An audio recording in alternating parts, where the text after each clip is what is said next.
তো আমি তাকে বলছিলাম যে আমার আব্বু বাড়িতে আসতেছে, তো আমি আপনার সাথে অনেকদিন কথা বলতে পারবো না, মানে যতদিন বাড়িতে থাকবো ততদিন কথা বলতে পারবো না, কারণ আমাদের বাড়িতে আসলে আবার কথা হবে, কথা বলতে পারবো না। তো উনি বলছে যে কেন? আমি বলছি আমার আব্বু বাড়িতে আসতেছে, তো আমি তো ফোনটা আবার ওইখানে নিয়ে যেতে পারবো না। তো বলে ঠিক আছে। তখন আমি বাড়িতে আসছি, আসার পর তো আমার আব্বু, আমার বোন, আমার ছোট ভাই, আমার বোনের একটা ফ্রেন্ড ছিল, আমার মামাদের বাসায় আসবো ঢাকায় উত্তরায়।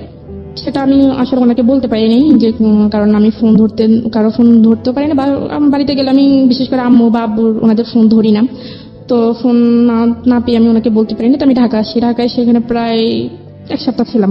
তো 1 সপ্তাহ থাকার পর আবার বাড়িতে গেছি। বাড়িতে যাওয়ার পর আমার আব্বু কোন একটা কাজে চিটাগং গেছিল। তো ওইখানে যাওয়ার পর আমি একটা সুযোগ পাইছি আমার আমাদের বাড়িতে আসার জন্য। তো আমার নানু ফোন দিচ্ছিল যাওয়ার জন্য, তখন আমি গেছি, গিয়ে আবার ওনার সাথে কন্ট্যাক্ট করছি। তো কন্ট্যাক্ট করার পর বলে যে এতদিন কেন, তুমি তো বলছো কয়েকদিন তারপর আবার আসবা, এতদিন গ্যাপ ছিল কেন? বলছি ঢাকা গেছিলাম আব্বুর সাথে, সেজন্য বলতে পারিনি। তো এই ব্যাপারটা আমি ওনাকে বলি নাই কেন, ওইটা উনি আমার সাথে অনেক রাগ করছে যে তুমি ঢাকা গেছো আমাকে বলছো, নাহলে আমিও ঢাকা যেতাম, দূর থেকে তোমাকে দেখতাম। আমি বলছি আমি বলতে পারিনি, আমি সুযোগ পাইনি। এটা নিয়ে অনেক ঝগড়া হয়েছে। ঝগড়া হওয়ার পর উনি আমাকে তুই করে বলতেছেন যে তুই আর আমাকে ফোন দিবি না। আমি বলছি ঠিক আছে, আমি ফোন দিব না। মানে ক্রেজি হয়ে গেছে আর কি, এতবার বারবার আপনাকে দেখতে চাচ্ছে, আপনি সামনে আসতেছেন না। আসতেছি না, হ্যাঁ। রাইট। পরে ঠিক আছে, তখন আমি আর তাকে মানে সে আমাকে ফোন দিবে না কেন সেটা আমার জানার আগ্রহ ছিল না, ফোন না দিলেনি। আসলে আমি তার প্রতি অ্যাট্রাকশন হয়নি, আমি আসলে তার কথাগুলো আমার ভালো লাগতো, সেজন্য আমি তার সাথে কথা বলতাম, তার প্রতি। পয়েন্ট করবেন প্রিয় শ্রোতা, ও যেটা বলছে যে ওর কথাগুলো শুনতে ওর খুব মন চাইতো, এবং ওই কথাগুলোর কারণেই ওর প্রতি এক ধরনের ওর দুর্বলতা ছিল, কিন্তু এটা আসলে সে অর্থে কোনো লাভ ছিল না। ওকে। তো সে আমাকে আবার নিজে ফোন দিছে, ফোন দেওয়ার পর বলে যে তুমি এত পাষাণ মানুষ, তোমার মেয়েদের মন নাকি অনেক নরম থাকে, তো তুমি এত শক্ত মনের মানুষ, আমি আসলে কখনো ভাবি নেই। তো আমি রাগ করে ফোন রেখে দিছি, তোমার উচিত আমার রাগ ভাঙানো, আমাকে ফোন দাও, তুমি সেটা না করে তুমি উল্টা রাগ করে বসে আছো। তখন ওনার কথাগুলো আমি আসলে এত কেয়ার করতাম না, যেটা বলতে এটা শুনতাম। 2012 সালের প্রায় মাঝামাঝি আমি আবার ঢাকা আসি। আমার মামারা সবাই মিলে কক্সবাজার যাবে, তো আমি ঢাকা আসি আবার। তো আমি ওনার কাছে বলছি যে আমি কক্সবাজার যাব, আমরা সবাই মিলে কক্সবাজার যাবো, ওইখানে অনেকদিন থাকবো, আপনার সাথে আমার কথা হবে না। তো বলে যে আমার যদি ছুটি থাকতো তাহলে তো আমিও যেতে পারতাম। তো বলে যে ঠিক আছে, তোমরা যেদিন যাবে তার একদিন আমাকে ফোন দিয়ে। তো আমরা যেদিন যাবো তার একদিন ওনাকে ফোন দিছি, তো উনি যেতে পারবেন, উনি ছুটি নিতে পারেনি। তো আমরা চলে গেছি, ওইখানে প্রায় 15 দিনের মতো ছিলাম। 15 দিন থেকে আবার যখন কক্সবাজার গেছি, তখন আমার মামার সাথে ছিল, তো মামার এক বন্ধু ছিল, তো সাথে ছিল, তো উনি আবার ওইখানে গেছে। তো আমরা ওইখানে অনেক আনন্দ করলাম, সবাই মিলে একসাথে ছিলাম, আড্ডা দিলাম। তো ওই ছেলে আবার আমাদের সাথে ছিল। তো আমি আবার ঢাকায় কক্সবাজার থেকে যখন ঢাকায় ব্যাক করি, তখন ওই ছেলে আমার আরেকটা মামাতো ভাই ছিল, ওর নাম হচ্ছে রাফি। ওর কাছে আবার মানে আমার জানতে চাইছে যে মেয়েটা কে বা কি করে। নাম কি ছিল? রাজু। ওকে। তো কি করে বা কোথায় থাকে, তো বললো যে এটা আমার সম্পর্কে মামাতো বোন হয়, তো এরকম। তো বলে যে আমি ফোন ইউজ করে, তো আমি যে ফোন ইউজ করি সেটা তার ওনারা জানে না। তো বলে যে না, ফোন ইউজ করে না কেন? তো বলে যে না, এমনিতেই। তখন আমার মামা যখন বাড়িতে আসে শীতের সময়, তখন ওই ছেলে আবার আমার মামাদের সাথে আমাদের বাড়িতে আসছে। তো আমাদেরকে দাওয়াত করায় ওই ছেলেও আসছে আমাদের বাড়িতে। তো আমাদের বাড়িটারে দেখলো, আমাদেরকে দেখলো, তখন আমার সাথে কথা বললো, হাই হ্যালো, এতটুকুই। কি করো, কোন ক্লাসে পড়ো? তখন আমি ক্লাস 9-এ পড়ি। তো বললো যে ঠিক আছে, তো এখন তো ছুটি, তো তোমার মামার সাথে আবার ঢাকায় যাও, গিয়ে ঘুরে আসো, আমরা তো আছি, সব একসাথে আনন্দ হবে। তো আমি বলছি দেখি যদি আম্মু দেয় তাহলে। তো উনি আমার মামাকে বললো, বলার পর আমার মামা আমার আম্মুকে বললো। তো গেলাম, গিয়ে ওইখানে প্রায় 20-25 দিন ছিলাম। এর মধ্যে ওর সাথে আর আমার কোনো যোগাযোগ হয়নি। রবিউলের সাথে? হ্যাঁ, রবিউলের সাথে আমার কোনো যোগাযোগ হয়নি। না, ফোন তো আমাদের বাড়িতে, আমি আর ওইখানে যেতে পারি না, ওনাকে কখনো কোনো মেসেজ বা ফোন দিতে পারিনি। তো আমি আবার চলে গেছি। তো কথাবার্তা বলে মাঝে বলে যে তুমি ফোন ইউজ করো না। বলছি না, আমি ফোন ইউজ করি না, আসলে বাসা থেকে সেটা কেউ দিবে না। তো বলে যে আমি তোমাকে যদি একটা ফোন কিনে দিই তুমি নিবে? আমি বলছি কেন, আপনার ফোন আমি নিব কেন, আর আপনি আমার কি হন? রাজু এটা বলতেছে? হ্যাঁ, রাজু এটা বলতেছে। বলে যে না, নেও, মাঝে মাঝে আমার সাথে কথাবার্তা বলবো। এখানে বিষয়টা গুলিয়ে ফেলবেন না। রাজু এবং রবিউল, রাজুটা হচ্ছে ওর আত্মীয় সম্পর্কের একজন, আর রবিউলটা হলো যে ছেলেটার সঙ্গে প্রথম দিকে ভার্চুয়ালি মানে ফোনের মাধ্যমে কমিউনিকেট, কিন্তু এখনো দেখা হয়নি। ওদের মধ্যে এক ধরনের সম্পর্ক রয়েছে, বয়ফ্রেন্ড গার্লফ্রেন্ড বলা যেতে পারে, বাট ঠিক সেই অর্থে ম্যাচিউর টাইপের রিলেশনশিপ না, অন্তত এই মেয়েটার সাইড থেকে না। ওকে, ঠিক আছে, বলুন। তো রাজু আমাকে, যখন আমি চলে আসবো তখন রাজু, আমার মামা আর ওই মামাতো ভাইটা আমাকে বাস উঠেছে, কারণ আমার মামার সাথে আসছে, আর মামার সাথে ওনারা আসছে আমাদেরকে এগিয়ে দেওয়ার জন্য। তো আসছে রাজু এখানে, মানে আমি চলে যাচ্ছি, মানে এটা দেখো কান্নাকাটি করতে আসছেন। কান্নাকাটি করার পর আমি আসলে ব্যাপারটা দেখছি, তারপরও বুঝতে পারলো না, বোঝার মতো করেছিলাম। তো আমি যখন চলে গেছি তখন ও আমার যে জামা কাপড় নেওয়ার একটা ব্যাগ ছিল, ওই ব্যাগের মধ্যে ও একটা ফোন কিনে রেখে দিয়েছে, সেটা আমি জানি না। তো না জানার পর আমি বাড়িতে গেছি, সোজা আমার নানুদের বাড়িতে গেছি। নানুদের বাড়িতে যাওয়ার পর জামা কাপড় যখন ওইটা থেকে বের করছি তখন দেখছি একটা মোবাইলের বক্স। তো আমার কাছে আশ্চর্য লাগতেছে, মোবাইলের বক্স এটা কে দিল। তখন আমি কাউকে বিষয়টা না বলে আমি এটাকে খুললাম, খুলে দেখি একটা phone, mobile phone, Samsung mobile phone ছিল। ওইটার মধ্যে আবার একটা চিঠি ছিল। তো দেখলাম, দেখার পর চিঠিটা পড়লাম। চিঠির মধ্যে লেখা ছিল যে মানে রাজু যে আমাকে ফোনটা দিছে সেটা যেন আমি কাউকে না বলি, সেটা শুধুমাত্র আমাকে দিছে আমার সাথে একটু কথা বলার জন্য বা খোঁজ খবর নেওয়ার জন্য, বাস এতটুকুই। আর যদি ওর মোবাইলটা আমার নিতে ইচ্ছে না হয় তাহলে সেটা ফেলে দেওয়ার জন্য, কিন্তু কাউকে না বলার জন্য, এটা লিখে দিছে। তো লিখে দেওয়ার পর আমি এটা রেখে দিছি, কিন্তু আমি আর ফেলিনি। ওটার সাথে আবার একটা সিমও দিছে, তো আমি ওইটা অফ করছি। করার পর ও আবার অনেকগুলো মেসেজ করছে। আমি ফোনটা অফ করার পর অনেকগুলো মেসেজ পেয়েছি, কেমন আছি, কোথায় আছি, হয়তো রাস্তার মধ্যে ফোন দিছে। তো আবার ফোনও দিছিল মনে হয়। তখন রাত্রেবেলা আমি আর ওকে ফোন দিই বা মেসেজও রিপ্লাই দিইনি। তো রাত্রেবেলা সন্ধ্যার দিকে আমার নানু তখন নামাজ পড়তে গেছে, তো আমিও নামাজ পড়ে ফেলছি আগে, নানু পরে নামাজ পড়তে গেছে। পড়ার পর আমি ওই আমার আগের ফোনটা রবিউলের সাথে আবার আপনি নামাজ পড়েন? হ্যাঁ। বাহ, মাশাআল্লাহ। হ্যাঁ। তো রবিউলকে মিস কল দিলাম। তো মিস কল দেওয়ার পর সে সাথে সাথে ব্যাক করলো। ব্যাক করার পর রবিউলের সাথে কতদিন পরে কথা হচ্ছে? এই প্রায় 1 মাস 10 দিন। 1 মাস 10 দিন কোনো কমিউনিকেশনই ছিল না? জি না। মানে আপনার দিক থেকে আপনি অনুভবই করেননি? না, কোনো অনুভবই করিনি। তার মানে বুঝতেই পারছেন ইট ওয়াজ নট লাভ অ্যাকচুয়ালি, কোনো লাভ ছিল না। নইলে 1 মাস 10 দিন অফ ট্র্যাকে থাকার সময় ও বিজি হয়ে গেছে অন্য কোনো জায়গাতে, রবিউল মাথা থেকে আউট হয়ে গেছে। কিন্তু যখনই ও ফিরে এসছে, সময় হাতে আছে, তখন আবার রবিউলকে সে নক করছে। তারপর ফোন দিলাম, ফোন দেওয়ার পর ও ফোনটা রিসিভ করার সাথে সাথে খুব কান্নাকাটি করতেছে, অনেক মানে বাচ্চাদের মতো খুব জোরে জোরে কান্নাকাটি করতেছে। আমি কেন তাকে এতদিন ফোন দিইনি। তখন আমি তাকে ব্যাপারটা বুঝিয়ে বলার পর সে আমাকে বলতেছে আমি তোমার সাথে কালকেই দেখা করতে চাই। আমি বলছি এটা কখনোই সম্ভব না, আমি কালকে দেখা করতে পারবো না, আমার যখন সময় হবে আমি তখনই আপনাকে ফোন দিব, আপনি আমার সাথে দেখা করিয়েন। এর মধ্যে রাজু আবার আমার মামাতো ভাই, যেটা যার মাধ্যমে পরিচয় হয়েছিল, সে আবার আমার নানুদের বাড়িতে আসছে। তো রাজু আবার আমার নানুদের বাড়িতে আসছে।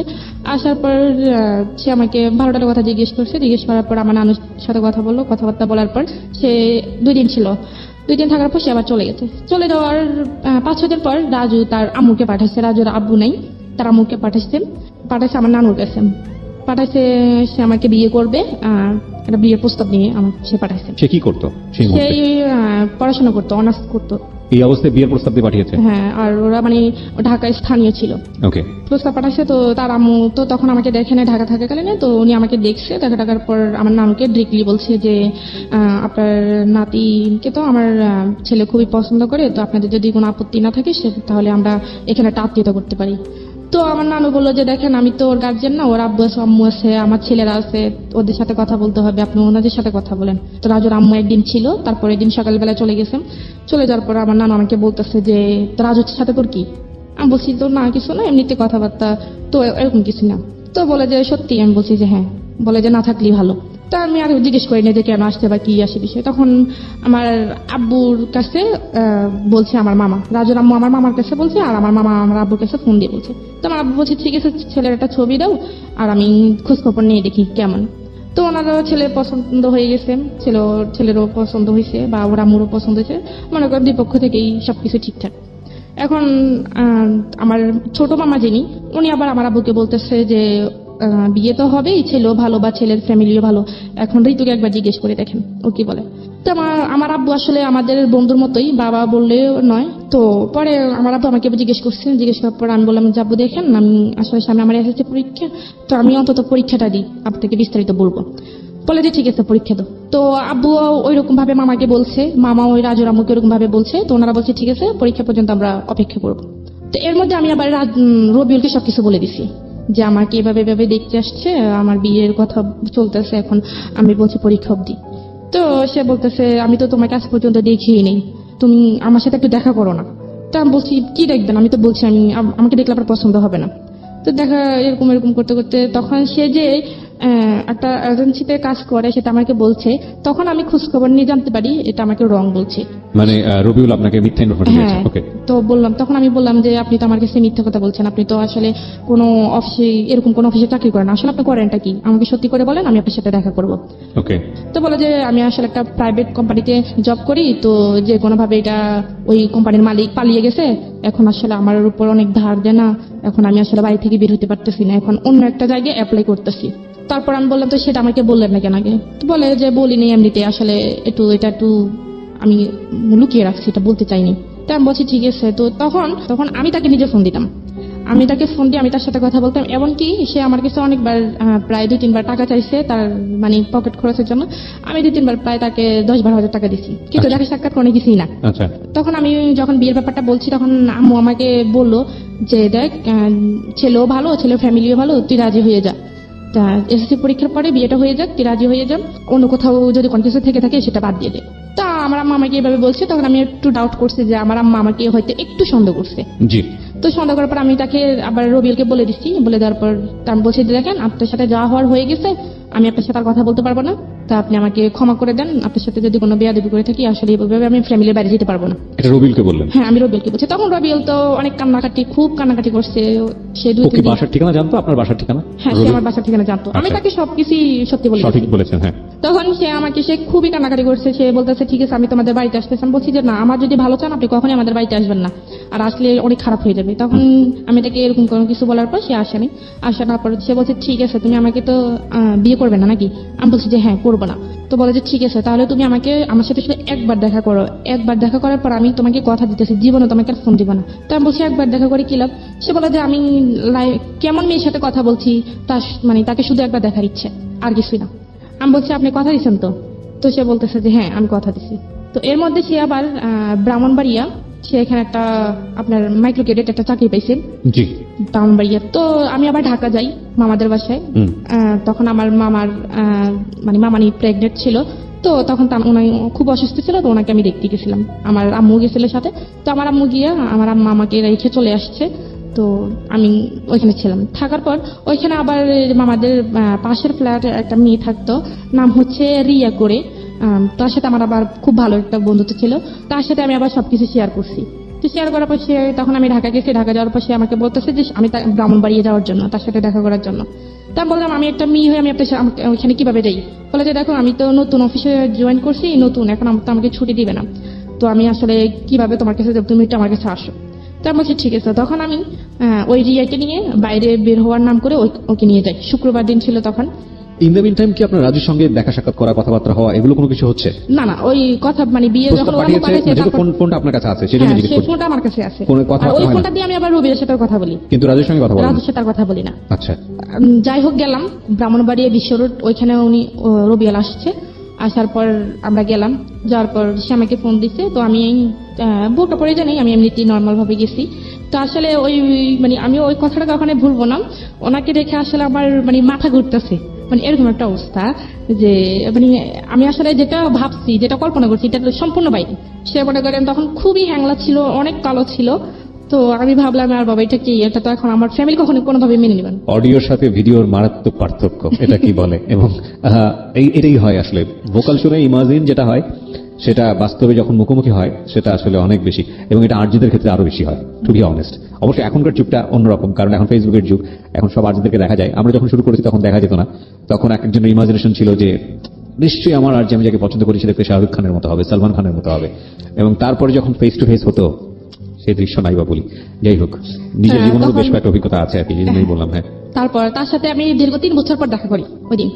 তো 3 বছর পর ওই দিন ফার্স্ট দেখা। তো আমি আবার যখন আমি তার সাথে দেখা করতে যাচ্ছি, মানে গাড়িতে উঠতেছি, তখন আমি আবার তাকে বলছি যে দেখেন আপনি আমাকে কথা দিয়েছেন যে আপনি আমার সাথে শুধু একবারই দেখা করবেন, এখন আপনি যেরকমই হন আমি আপনার সাথে দ্বিতীয়বার কথা বলবো না। সে বলছে ঠিক আছে তুমি নিশ্চিন্তে থাকো, আমি তোমাকে কখনোই বিরক্ত করবো না। তো যাই হোক সে আমাকে দেখলো, আমিও তাকে দেখলাম। দেখার পর ওইখানে একটা রেস্টুরেন্টে গেলাম। ওই দিন আমি সারাদিন মানে তার সাথে দেখা করবো একটু আনইজি ফিল করতেছি, আসলে আমি সাথে সারাদিন খাই নাই। তো না খাওয়াতে আমার খুব খিদে লাগছে, কিন্তু তাকে দেখার পর আমার খিদে চলে গেছে। ওকে। তাকে দেখার পর আমার খুব খিদে চলে গেছে যে মানে যখন গাড়িতে আসতেছে তখন ভাবতেছি যে ওনার সাথে দেখা করলে একসাথে হয়তো দুপুরে লাঞ্চ হবে বা সকালে নাস্তা দুটি একসাথে হবে, কিন্তু তাকে দেখার পর আমার খিদেটা চলে গেছে। আমি আর মানে আমি কি খাবো? তখন সে আমাকে একটা রেস্টুরেন্টে নিয়ে গেছিল, ওইটার নাম ছিল ঝুমুর, ব্রাহ্মণবাড়ি একটা শহরে। ওইখানে নিয়ে গেছিল। তো শুক্রবার যেহেতু ছিল উনিও হয়তো খাওয়া দাওয়া করে আসে না, তো উনি খাইছে, আমাকে দিছে, আমি খাইনি, আমি বসেছিলাম। তো আমি ওইখান থেকে খুবই বিরক্ত ফিল করতেছি যে আমি ঋতু, তারপর কি হলো? তো খাওয়া দাওয়া শেষ হলো, শেষ হওয়ার পর তখন আমরা আবার যখন বাসে যাইতেছি, মানে সে আমাকে বাসে তুলে দিবে, তখন সে আমাকে জিজ্ঞেস করতেছে যে তোমাকে আমার পছন্দ হয়েছে, আমাকে তোমার পছন্দ হয়েছে কিনা। তখন তো আমি বলছি ঠিক আছে, আপনি তো আমাকে বলছেন যে আপনি আমার সাথে আর কখনোই দেখা করবেন না বা কথা বলবেন না, এটা কেমন কথা? এটা এখন তো আপনি আমার মানে কথার সাথে কাজের কোনো মিল নেই, এটা তো কখনোই সম্ভব না। আমি আপনাকে বিশ্বাস করে আপনার সাথে দেখা করতে আসছি, আর আপনি এখন এটা কি বলতেছেন? বলে যে না দেখো, আমি বলে ফেলছি, এটা তোমাকে শুধু তোমাকে দেখার জন্য বলছি, আমি মন থেকে এটা বলিনি। আমি বলছি ঠিক আছে, আমি আগে বাসায় দিই, আমি অনেক টায়ার্ড, আমি খুবই ক্লান্ত, অনেক জার্নি হয়েছে, আমি বাসায় দিই। তো আমার ফোনে চার্জ ছিল না, তো আমি যখন গাড়িতে উঠি তখন আমার ফোনে মানে মোবাইলটা বন্ধ হয়ে গেছে। তো আমি বাসায় গেছি, বাসায় গিয়ে গোসল করলাম, গোসল টোসল করে বা ফ্রেশ হয়ে খাওয়া দাওয়া করে বাসায় গিয়ে মোবাইলটা চার্জে দিয়েছি, বন্ধ রেখে চার্জে দিয়েছি, মোবাইলটা খুলিনি। তো অনেকক্ষণ সময় হয়েছে, যখন বাসায় আস্তে আস্তে 6টা বাজছে, তো আমি ওনার সাথে আমি ফোনটা অফেন করি 8টার সময়। তো ফোনটা অফেন করার সাথে সাথে উনি আমাকে ফোন দিচ্ছে। তো বলতেছে এই তুমি আমাকে কেন এতক্ষণ ফোন দেওয়া নেই, মোবাইল বন্ধ ছিল কেন? জানো আমি কতক্ষণ টেনশন ছিলাম যে তুমি আমাকে কেন ফোন দেওয়া নেই, আমি কত টেনশনে ছিলাম, আমাকে টেনশন রাখতে ভালো লাগে, মানে সে এরকম করে কান্নাকাটি করতেছে। আচ্ছা, তো আমি বলছি যে দেখেন আপনি কান্নাকাটি করতেছেন কেন, আসলে আমি আপনাকে ফোন দিব কেন? আপনি তো বলছেন আপনার সাথে আমার কোনো কথা হবে না, তাহলে আপনি আমাকে ফোন দিচ্ছেন কেন? আপনি আমাকে দয়া করে আর ফোন দিয়েন না, আমি আপনার কথার উপর বিশেষ করে আপনার সাথে দেখা করছি, সেই জন্য এটা না যে আপনার সাথে আবার কথা বলতে হবে। তখন সে আমাকে বলতেছে যে তুমি যদি আমার সাথে কথা না বলো আমি মরে যাবো, আমি ট্রেনের তলে নিজের জীবন দিয়ে দিব, আমি ফাঁসি দিব, মানে এরকম বিভিন্ন রকমের ব্ল্যাকমেল করতেছে। তো করার পর আমি ফোনটা রেখে দিচ্ছি। তখন ওনার সাথে আমার মানে কথাই বলতে ভালো লাগতেছে না, যে কি কথা বলবো আসলে। তখন মনে হইতেছে যে একটা মানুষকে যদি মনে দেখে ভালো না লাগে তখন তার সাথে কথা বলাটা আসলে ভালো লাগে। তখন ওনার কথাগুলো তখন আর আমার কাছে ভালো লাগতো না, কিন্তু দেখা করার আগে ওনার কথাগুলো আমার খুব ভালো লাগতো, কিন্তু তখন আর দেখা করার পর মানে কথাগুলি ভালো লাগতো না। তখন আমি রেখে দিচ্ছি, রেখে দেওয়ার পর উনি আমাকে বারবার ফোন দেয়, আমি ফোন রিসিভ করে না, তারপর আমি নাম্বারটা ব্ল্যাক লিস্টে রাখিয়ে দিছি। তো রেখে দেওয়ার পর সে আমাকে বিভিন্ন নাম্বার থেকে ফোন দিচ্ছে, ফোন দেওয়ার পর আমি ফোন মানে কোনোভাবে রিসিভ করি না। তো তার এক কলিং ছিল, আমি ওনার নামটা বলতে চাচ্ছি না, তো তার কলিং ছিল, সে আমাকে ফোন দিছে। ফোন দেওয়ার পর বলতেছে কি আমি কি ঋতুর সাথে কথা বলতে পারি? আমি বলছি হ্যাঁ আমি ঋতু, আপনি বলেন। তো বলে যে আপনি কি রবিউলকে চিনেন? আমি বলছি কোন রবিউল? বলে যে ওই দিন শুক্রবারে দেখা করতে গেছেন ওই রবিউল। আমি বলছি না, আমি এরকম আমি কাউকে তো চিনি না, আমি কারোর সাথে দেখা করিনি, আপনি কেন ফোন দিচ্ছেন? তো বলে যে তখন আমি ফোনটা রেখে দিছি, ফোনটা রেখে দেওয়ার পর উনি আবার ফোন দিছে, তখন আমি আবার ফোনটা কেটে দিছি। তো বারবার ফোন দিতেছে, তখন আমি বলছি যে আপনার সমস্যাটা কি, আপনি আমাকে বারবার ফোন দিয়ে ডিস্টার্ব করতেছেন কেন? আমি তো বলছি আমি রবিউল নামে কাউকে চিনি না, আপনি হয়তো ভুল নাম্বারে ডায়াল করছেন। তো বলতেছে যে দেখুন আপু, আপনার সাথে আমি একটু 2 মিনিট কথা বলবো, আমাকে প্লিজ 2 মিনিট সময় দেন। তা বলছি ঠিক আছে 2 মিনিট, তার বেশি না। বলে যে দেখেন রবিউল কিন্তু অনেকগুলো ঘুমের ওষুধ খেয়ে ফেলছে, আর ওর অবস্থা খুবই খারাপ, ও এখন কি জানি স্যালাইনে আসছে, ডাক্তার আসছে স্যালাইন টেলান দিছে, ও আজকে 2-3 দিন খাওয়া দাওয়া সব বন্ধ করে দিছে। দেখেন আপনি কি চান আপনার জন্য একটা মানুষ মারা যাক? আমি বলছি আমি কেন চাইবো, আমি তো ওনাকে বলিনি যে আমার জন্য উনি মরুক, আমি তো বলিনি যে আমার জন্য না খেয়ে থাকুক, উনি এমন করতেছে কেন?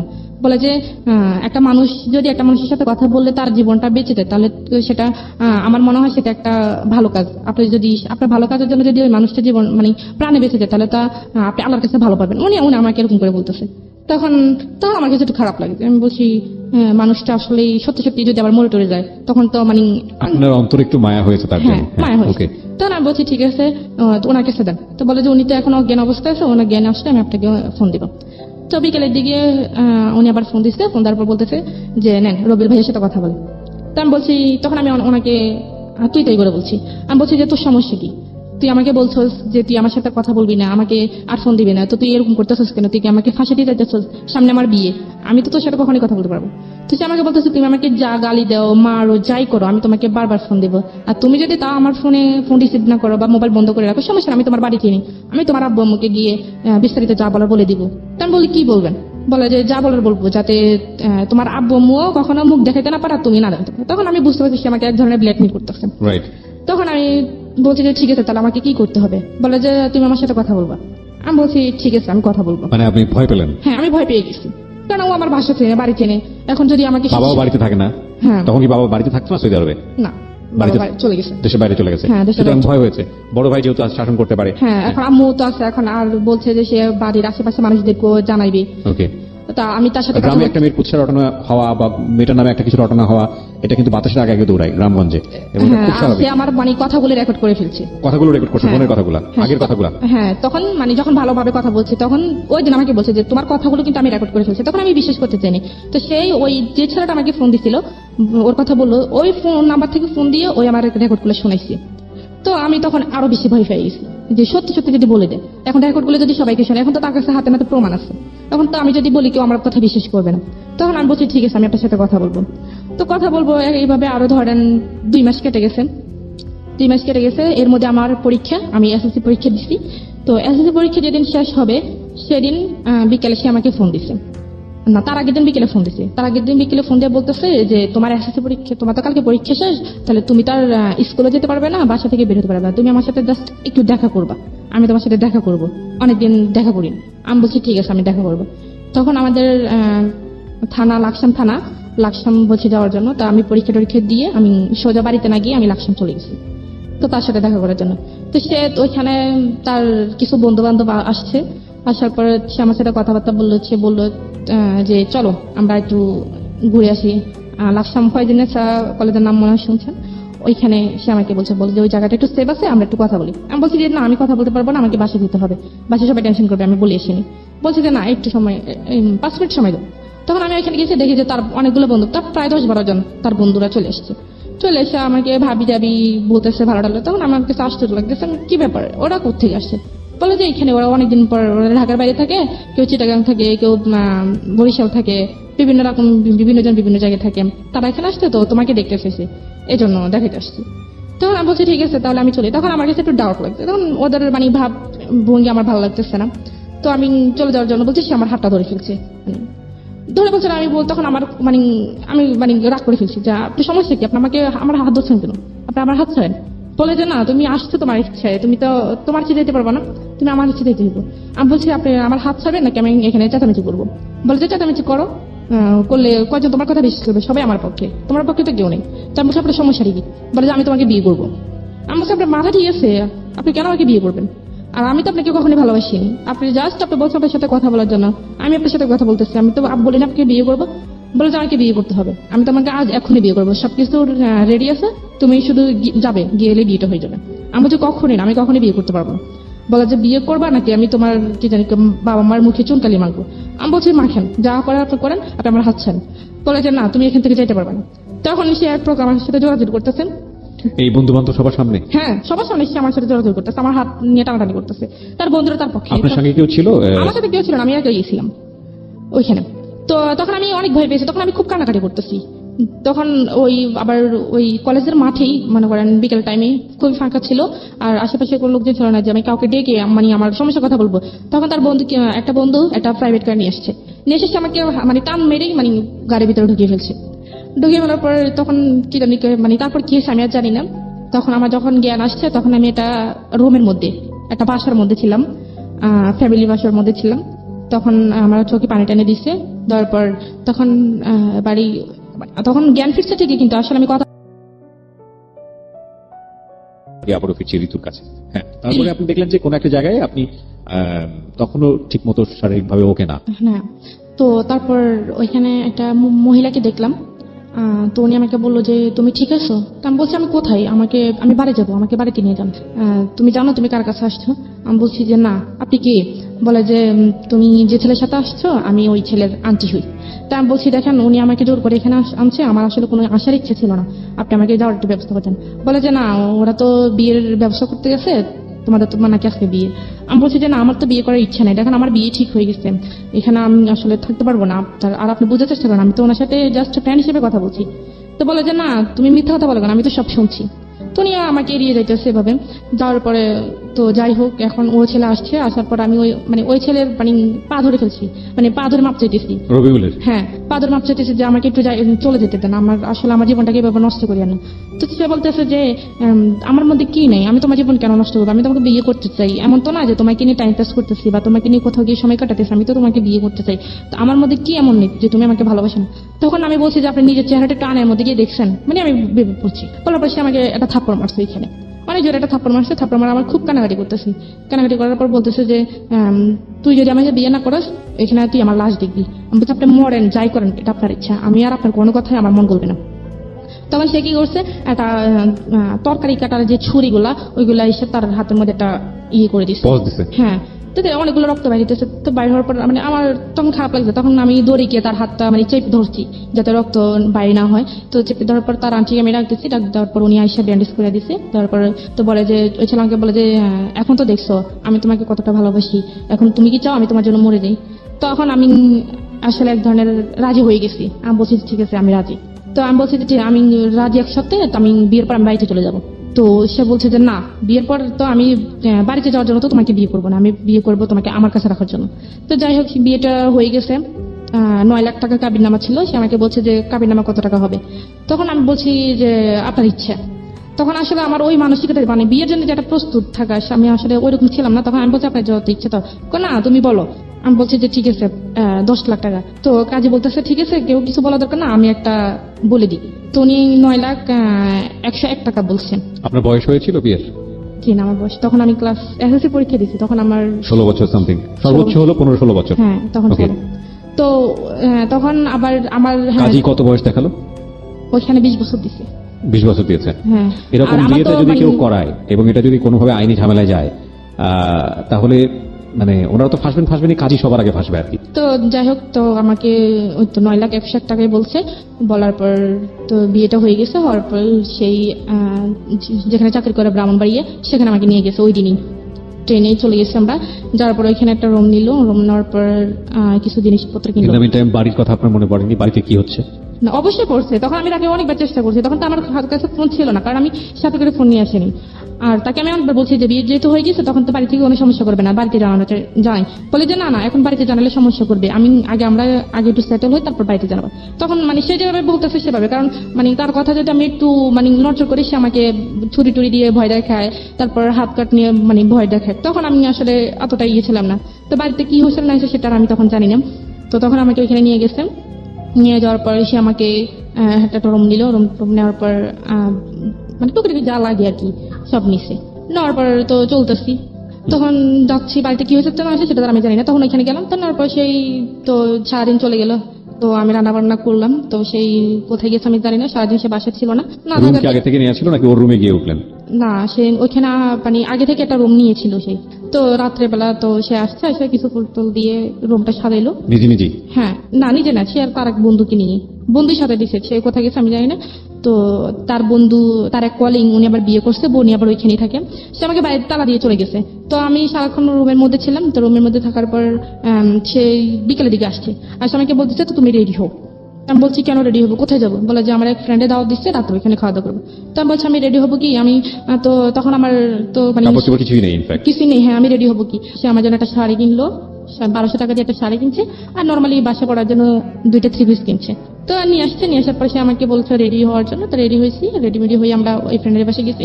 যাওয়ার পরে ওইখানে খাওয়া দাওয়া করে আমরা আবার রিটার্ন আসছি। ওই ফ্রেন্ডের বাসায় যখন খাওয়া দাওয়া করতে গেছি তখন বাসাতে মানে আবার খাওয়া দাওয়া করে যখন আবার বাসা আসছি তখন দেখি ফুল টুল দিয়ে সাজানো রুমটা।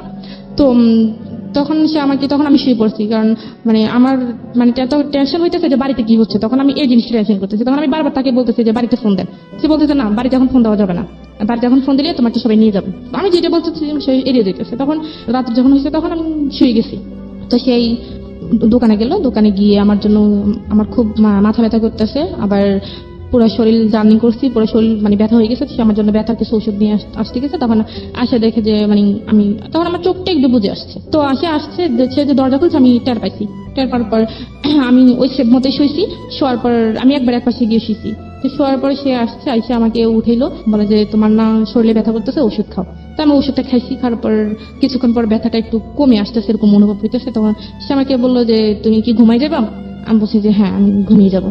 তো বলতেছে কেন? আজকে মানুষের জীবনের একটা প্রথম রাত আমাদের, আর এই রাতের জন্য মানুষ 1000 বছর অপেক্ষা করে, তুমি এই রাতেই ঘুমিয়ে কাটিয়ে দিবে?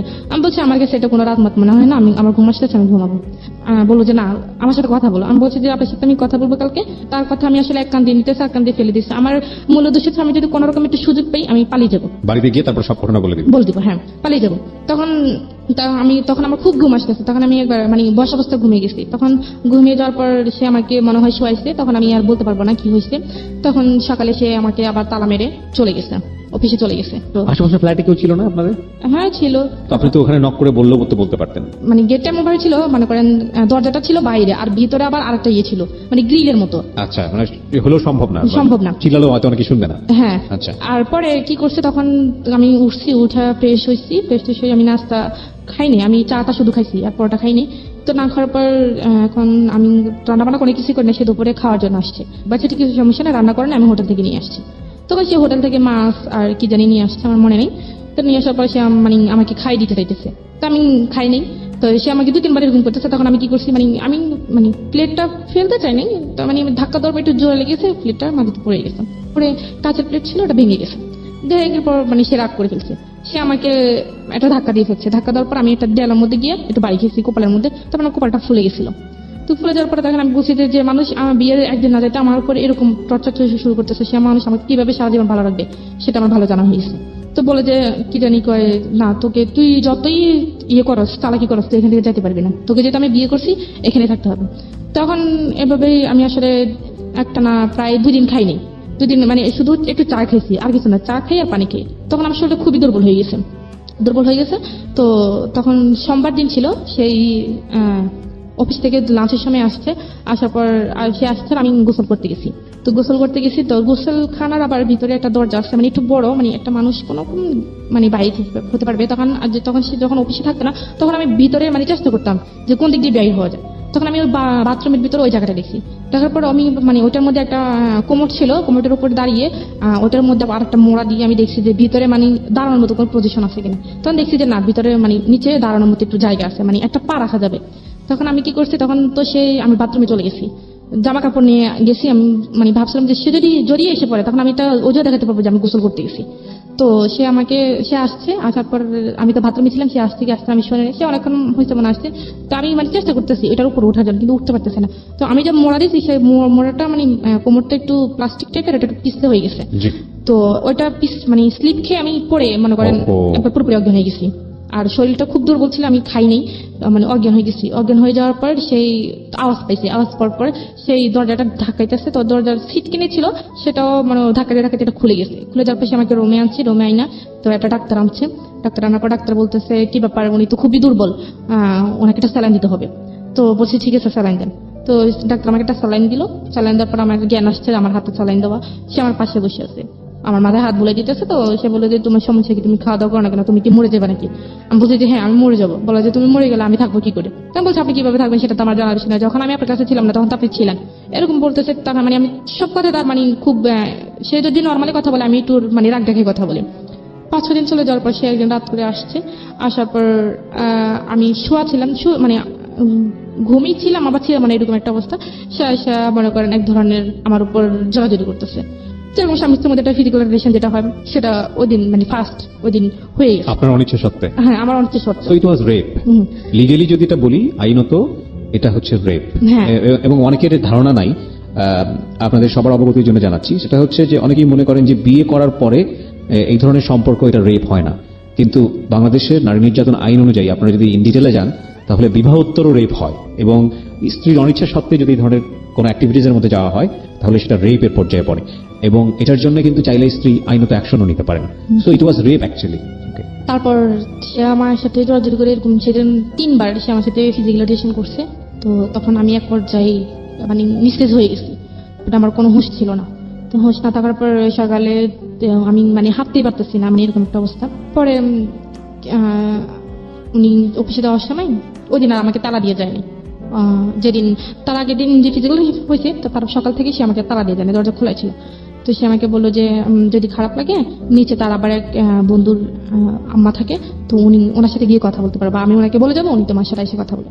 তো তখন আর বাইরের তালা দিয়ে যায় নাই। তো আমি তখন চিন্তা করলাম যে আমার মনে একটা ধারণা আসছে যে যেহেতু এতদিন বিয়ে হয়েছে ঠিক, কিন্তু আমাদের মধ্যে কোনো কিছু ছিল না। তখন আমি বাড়িতে চলে গেলাম, আমি বলতে পারতাম যে আমি পারফেক্ট, আমার মধ্যে কোনো ইয়ে নেই। C this is a sense of society, sense of virginity, sense of our social ethics. It's very important point, খেয়াল করবেন এটা। ওকে, ও মনে করতেছে বিয়ে হয়েছে ঠিক আছে, কিন্তু আমাদের মধ্যে তো কোনো ফিজিক্যাল রিলেশন ছিল না, সুতরাং আমি যেভাবেই হোক এখান থেকে এসকেপ করলে আমি বলতে পারবো যে না আমাদের মধ্যে কিচ্ছু হয়নি। এইটা হচ্ছে আমাদের প্রিমিটিভ থট অফ সোসাইটি, একদম প্রাগৈতিহাসিক আমলের একটা ধারণা। আর যখন এটা হয়ে গেছে ওর মধ্যে একটা চেঞ্জ আসছে। চেঞ্জটা কি? হ্যাঁ বলো। হ্যাঁ, তখন আমি ভাবলাম যে মানে চলে গেছিলাম, মানে আমি গেট পর্যন্ত চলে গেছি, উপর থেকে নিচে নেমে গেট পর্যন্ত চলে গেছি। চলে যাওয়ার পর মানে দেখতেছি আমি, মানে আমার হাতে খুব কষ্ট হইতেছে, তো আমি কাঁদতেছি। তখন দাঁড়ান আমাকে জিজ্ঞেস করলো যে ম্যাডাম আপনার কি হয়েছে? আমি বলছি যে না কিছু হয় নাই। তো বলে যে আপনি কাঁদতেছেন কেন? তো আমি বলছি যে না আমার আসলে শরীরটা খারাপ, হ্যাঁ এই জন্য। তো বলে যে আমি কি আপনাকে বাসা দিয়ে আসবো? তো আমি বলছি যে না ঠিক আছে। তখন মানে আমার কথা শুনে ওই যে তার বন্ধুর আমার কথা বলে উনি আবার বের হয়ে আসছে, বলে যে কি ব্যাপার ঋতু, তুমি কেন বাইর হয়েছো? তোমার নাকি শরীর খারাপ, তুমি বাইর হয়েছো কেন? চলো চলো তোমাকে বাসা দিয়ে আসি। তখন ওই আমাকে ধরে ধরে আমাকে রুমে আইনা শুয়াই দিয়ে চলে গেছে। চলে যাওয়ার পর তখন মানে কারো মানে একটা ফোন যে পাবো, মানে কারো কাছ থেকে নিয়ে আমি ফোন করবো, মানে ওইরকম একটা জানি।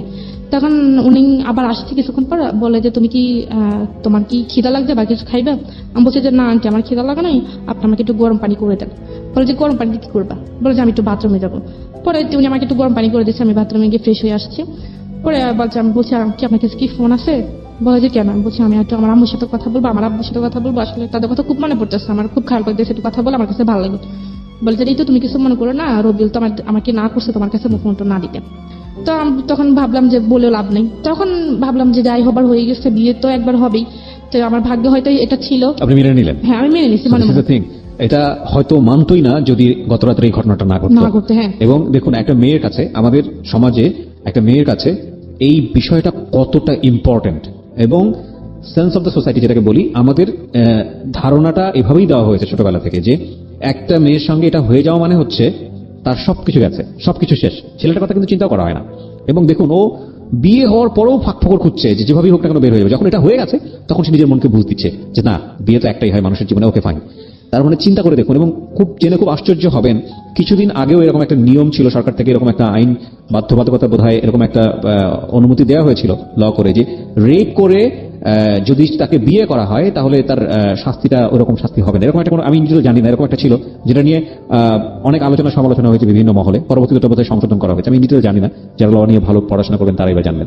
সো এটা কিন্তু সরকার ইচ্ছা করে করেনি, এটা আমাদের সামাজিক চালচিত্র। হ্যাঁ, আমাদের সামাজিক চালচিত্র, এবং খুব ভয়ানক রকম ভাবে একটা বিশাল রকম ভাবে একটা রং কনসেপশন, এবং এই রং কনসেপশনটা যুগের পর যুগ ধরে আমরা আমাদের সামাজিকতায় আমরা লালন পালন করে চলেছি। Very very wrong conception. একটা শারীরিক সম্পর্ককে জীবনে এত বড় কজ হিসেবে দেখা হয়, এত বড় ইম্পর্টেন্ট বিষয় হিসেবে দেখা হয়, যেটা পুরো জীবনটাকে মল্ট করে ফেললে, পুরো জীবনটাকে দুমড়ে মুচড়ে ফেললেও কিছু যায় আসে না, বরং একটা শারীরিক সম্পর্ক হয়ে গেছে, তার মানে ঠিক আছে ওর কাছে আমি ধরা বাঁধা।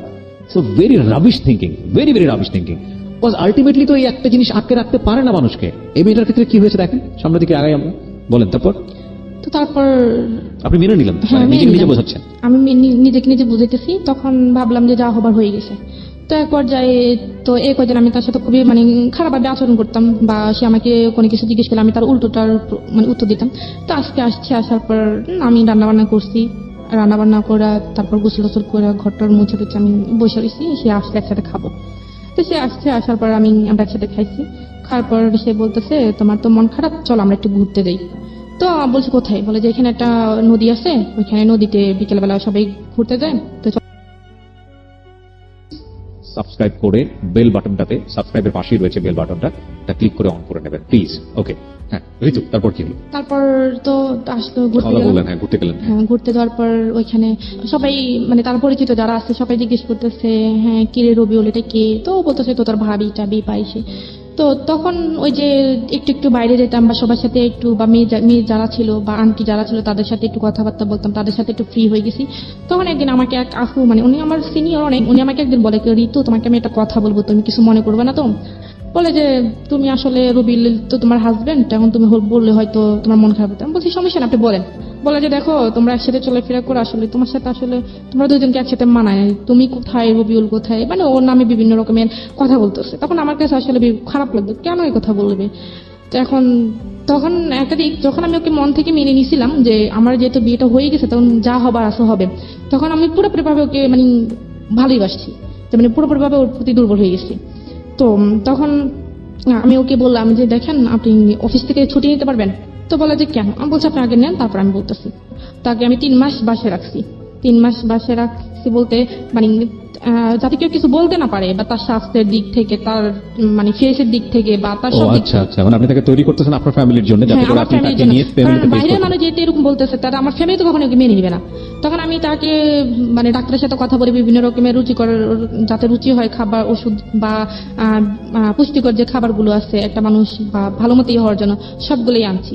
তো 1 মাস যখন হয়ে গেছে, এখন ও তো চাকরি করে না, এখন 1 মাস একটা মানুষ 1 মাস বসে বসে খেলে কতদিন যায়, আর ওর তো কোনো এক্সট্রা কোনো টাকা নাই। তো আমি কি করছি, ওই যে ঢাকায় থাকাকালীন যে রিয়ার কথা বললাম, তো রিয়ার কাছে আমি ফোন দিলাম। পরে রিয়াকে আমি সব কিছু বলছি, বলার পর আমি বলছি যে দেখ তুই এটা কারোর কাছে বলিস না, এখন আমি একটু সমস্যা আছি, আমার কিছু টাকা লাগবে। তো বলে যে কত টাকা, তা আমি বলছি 10-15 হাজার টাকা হলে হবে। একটা বিকাশ নাম্বার দিয়ে আমাকে 15 হাজার টাকা পাঠাইছে। 15 হাজার টাকা পাঠানোর পর আমি তার জন্য বিভিন্ন রকমের আর বিভিন্ন আইটেমের খাবার নিতে, মানে যেগুলি কাজে আসে বা পুষ্টিকর যে খাবারগুলো সেগুলো নিয়েছে। যেমন তো তাকে 3 মাস পর পুরোপুরি ভাবে হয়ে উঠছে, মানে আমি যেরকমটা চাইছি সেরকমটা হয়ে গেছে। তো 3 মাস পরে তখন থেকে মনে করে আমাদের সংসারটা খুবই একটা সুখী সংসার। সেও আমাকে প্রচন্ড ভালোবাসে, আমিও তাকে প্রচন্ড ভালোবাসি। এখন এই ভালোবাসা দিয়ে একটা হ্যাপি ফ্যামিলি আমাদের। তো এর মধ্যে আমি তাকে বললাম যে দেখেন আমার তো বিয়ে কিন্তু 1 বছর চলে গেছে এইভাবে। তো চলে যাওয়ার পর আমি বললাম, 1 বছর পর বললাম যে আমি তো এসএসসি পরীক্ষার আমার ভালো একটা রেজাল্ট আসছে, তো আমি ইন্টারে ভর্তি হইতে চাই। এই 1 বছরের মধ্যে আপনি কোনো যোগাযোগ করেননি বাড়িতে? না, কোনো যোগাযোগ করিনি। ওর লেখাপড়া কতদূর ছিল? উনি মাস্টার্স কমপ্লিট করছে। ওকে, রবিউল মাস্টার্স কমপ্লিট করা। ওকে, বাচ্চাদের পড়ার জন্য তো অন্তত আমার কিছু জানা দরকার। বলে যে না, সেটা যতটুকু জানা অতটুকুই না। তো আমি বলছি ঠিক আছে, এখন সে যেভাবে বলতেছে সেভাবেই। তো এভাবেই চলতেছে। 1.5 বছর চলে যাওয়ার পর তখন আমি হঠাৎ মনে করেন আমার ফিউর হচ্ছে না প্রায় 2 মাস ধরে। জি। তো আমি একটু টেনশনে আছি। তো তারপর হচ্ছে তখন আমি একটু টেনশনে পড়ে গেছি। তখন আমি ওকে জানাইনি। তো না জানানোর পর আমি নিজে একটা ডাক্তার কাছে গেছি। তো বলে যে আপনি তো প্রেগনেন্ট। তো আমি বললাম না, এটা সম্ভব না, আমি এখন এই মুহূর্তে বাচ্চা নিতে চাই না। আচ্ছা। তো বলে যে কেন আপনাদের, বলে যে আপনি কি বাচ্চা আছে? আর আমি বলছি যে না, আমাদের বাচ্চা নেই, এটা প্রথম নাম, তবে আমি এখন বাচ্চা নিতে চাই না। তো বলে এটা আপনার হাজবেন্ড জানে? তখন ও কিন্তু এটা জানে না। তো আমি বলছি যে হ্যাঁ, এটা ও জানে, ও নিতে চাচ্ছে না। তো আমি বলছি যে তাহলে তো, বলে যে তাহলে এটা যদি রাখতে না চান তাহলে যত তাড়াতাড়ি সম্ভব এটাকে অ্যাবর্শন করতে হবে। বলছে আপনি এড্রেসে চলে যান, ওনারা যা করার করে দিবেন। মানে এটা করার পরে একটু অসুস্থ ছিলাম, পরে এভাবে চলতে ভালোই আছি, ভালোই। তারপর আমি আবার প্রেগনেন্ট। সেকেন্ড টাইম কনসিভ করলেন? হ্যাঁ, করার পর সেটা আমি তাকে জানাইছি। প্রথমবারের কথা তো আমি তাকে জানাইনি। দ্বিতীয়বার যখন হয়েছে তখন আমি তাকে জানাইছি। তখন আমার 3 মাস হয়ে গেছে। 3 মাস হয়ে যাওয়ার পর তো বলছে না, আমি তো এখন বাচ্চা চাইতেছি না, কারণ আমি তোমাকে তো এখন আমাদের বাড়িতে নিয়ে যাইনি। এখন যদি বাচ্চা হয়ে যায় তখন মানুষ কি বলবে? আমি এখন বাচ্চা, তুমি যেটা যা করো তাড়াতাড়ি করো। তখন ওই ডাক্তার কাছে আসছি, ডাক্তার কাছে আসে তো আবার ওই ভাবি আমার বলছে যেটা হোমিও ডাক্তার আছে, ওইখানে গেলে হোমিও কিছু ওষুধ দিলে ওইটা নাকি হয়ে যাই যায়। হোক, আপনি এটাকে অ্যাবর্শন করেছেন না করেন নাই? না, করিনি। সেকেন্ড টাইমটা কি আপনার বেবি? হ্যাঁ। ওকে, তারপর? হ্যাঁ, তারপর যাই হোক, এটা অনেকবার ইয়ে করছি। তো ট্রাই করছেন অ্যাবর্ট করার জন্য? হ্যাঁ, অনেকবার ট্রাই করছি কিন্তু হয়নি।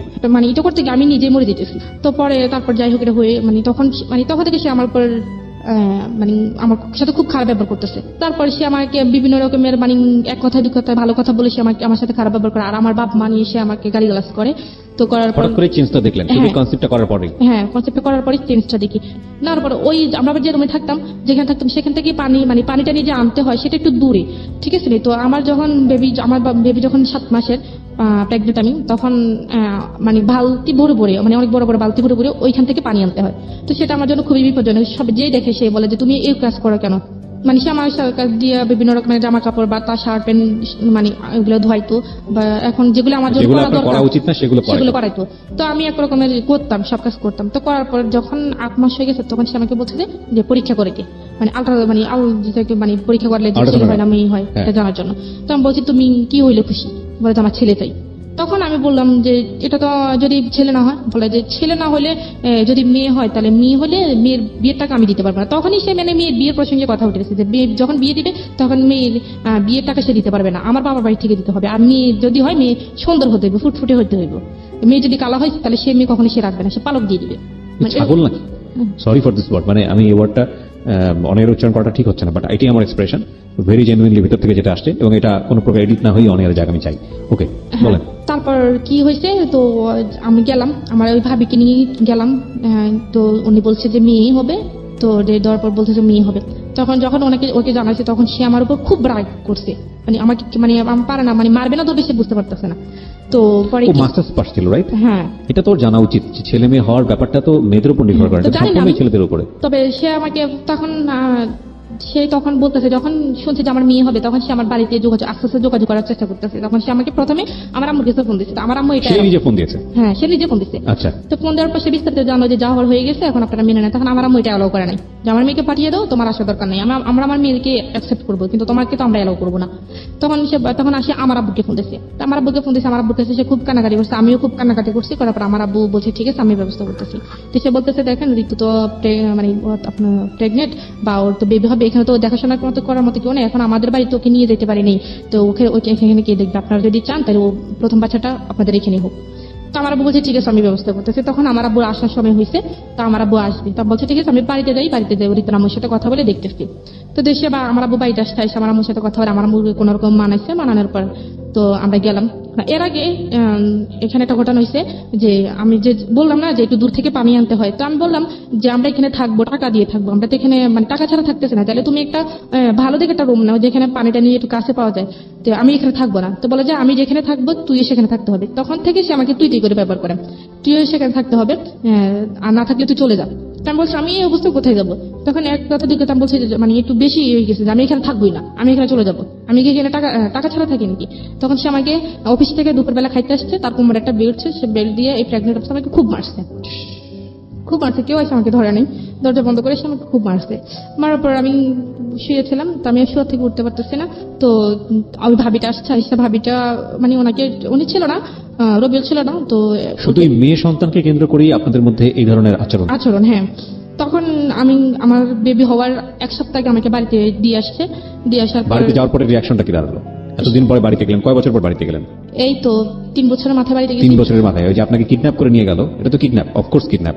এবং তারপরে 3 বছর ধরে এইরকম একটা মানুষের সঙ্গে তখন তো থেকে বাড়িতে সবাই আমাকে দেখতে আসছে, মনে করেন বাড়িতে গ্রামের বাড়িতে যেটা হয় আর কি, বিশেষ করে তো যা হওয়ার সবাই নানা কথা বলতেছে। যাই হোক পরে ওকে দেখছে, দেখার পর ওনাদের পছন্দ এখন না হলেও মেনে নিতে হবে, কারণ আপনার বাবু চলে আসছে পেটে। বাবু চলে আসছে। হ্যাঁ, তখন আমাদের বাড়িতে যেমন আমরা বৃহস্পতিবারে গেছি, তো উনি শুক্রবারে চলে আসছে, ওনাদের বাড়িতে চলে গেছে। ওনাদের বাড়িতে যাওয়ার পর আমার আব্বু বলছে যে এটা যত তাড়াতাড়ি সম্ভব ওনাদের ফ্যামিলি জানতে। তো ওনাদের ফ্যামিলিকে জানাইছে, জানানোর পর ওনার ফ্যামিলি বলছে ঠিক আছে সমস্যা নেই, আমরা নিয়ে আসবো, বেবি হোক, বেবি হওয়ার পর আমরা বেবি এবং বেবি মাকে দুজনকে একসাথে নিয়ে আসবো।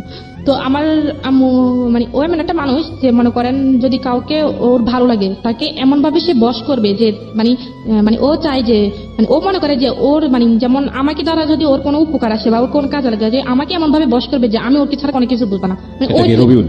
হ্যাঁ, এরকম একটা টাইপের ছিল। তো ও আমার আম্মুর সাথে কথাবার্তা বলতে বলতে আমার আম্মুকে মনে করেন খুবই ইমোশনাল করে ফেলছে, যে আমার আম্মু বসতে গেলেও ওকে ঢাকে, মানে শুইতে গেলে ওকে ডাকে, মানে এরকম একটা অবস্থা। এখন আমি যে ওনার মেয়ে এটা আমার আম্মু ভুলে গেছে। তো পরে কি যাই হবে, তো আমার আম্মাকে বলে গেছে যে বাচ্চা যদিও মানে চেষ্টা করার জন্য যে নর্মালি বাচ্চাটা হওয়ার জন্য, সিজারে যেতে পারছে না। তো সে যাওয়ার সময় আমার আম্মাকে একটা টাকা দিয়ে যায় নাই, কোনো মানে বাচ্চা হলে বা কি আসে বিষয়ে। তো যেদিন আমার বাচ্চা হওয়ার আগের দিনই মানে আমার ব্যথা শুরু হয়েছে, সেটা আমি কি জানাইছি যে দেখো আমার এরকম অবস্থা, তুমি একটু ফোন দিও। তখন আমার বাবু হয়েছে রবিবারে 11টায়, আর ওকে আমি জানাইছি শুক্রবারে। আচ্ছা, শুক্রবার চলে গেছে, রাত গেল, শনিবার দিন গেল, রবিবারের দিন হয়েছে, শুক্রবারে জানিয়েছেন কেন? রবিবারে কেন জানাননি? মানে শুক্রবারে পরে তো রবিবার হয়েছে, মানে তার আগে রবিবার আগে শুক্রবারে জানাইছি। বাচ্চাটা কবে হয়েছে? রবিবারে। হ্যাঁ। ও জেনেছে কবে? মানে ও তো মানে আমি বলি আমার যখন মানে বাচ্চা হওয়ার আগে যে ব্যথাটা যেটা হয় আর কি, ওই সময় জানিয়েছেন? হ্যাঁ ওই সময় আমি জানিয়েছি, সেটা শুক্রবার থেকে শুরু হয়েছে। আচ্ছা আচ্ছা, এমনি বাচ্চা হওয়ার পরে কি সঙ্গে সঙ্গে সে জানছে? হ্যাঁ না, সঙ্গে সঙ্গে জানছে, যেটা আমাদের বাড়ি থেকে সে জানাইছে। আচ্ছা। কিন্তু সেটা মানে বাচ্চা হওয়ার আগ পর্যন্ত সে আমাকে একটা বার ফোন দিল না যে আমি বেঁচে আছি নাকি মরে গেছি। আচ্ছা। তো আমার ব্যথা দেখে আমার আব্বু খুবই কান্নাকাটি করতেছে, তো আমার আব্বু বলতেছে আমার মেয়েকে আমি এভাবে রাখবো না, আমি হাসপাতালে নিয়ে চলে যাবো। তখন সে আমাকে হাসপাতালে নিয়ে সিজার করেছিল। তো সিজার আমার বেবিটা হয়, তো বেবিটা হওয়ার পর আমার বেবি মাশাআল্লাহ খুবই সুন্দর হয়েছিল। তো হওয়ার পর আমার আব্বা জানাইছিল ওনারে যে তোমার মেয়ে হয়েছে। ও আমার আব্বাকে বলে যে মেয়ে কালো হয়েছে না সুন্দর হয়েছে। প্রথম কোশ্চেন ছিল এটা? হ্যাঁ, মানে মেয়ের মা সুস্থ আছে বা মেয়ে সুস্থ আছে সেটা জানতে চাইনি, সে প্রথমে জানাইছে মেয়ে কালো হয়েছে না সুন্দর হয়েছে।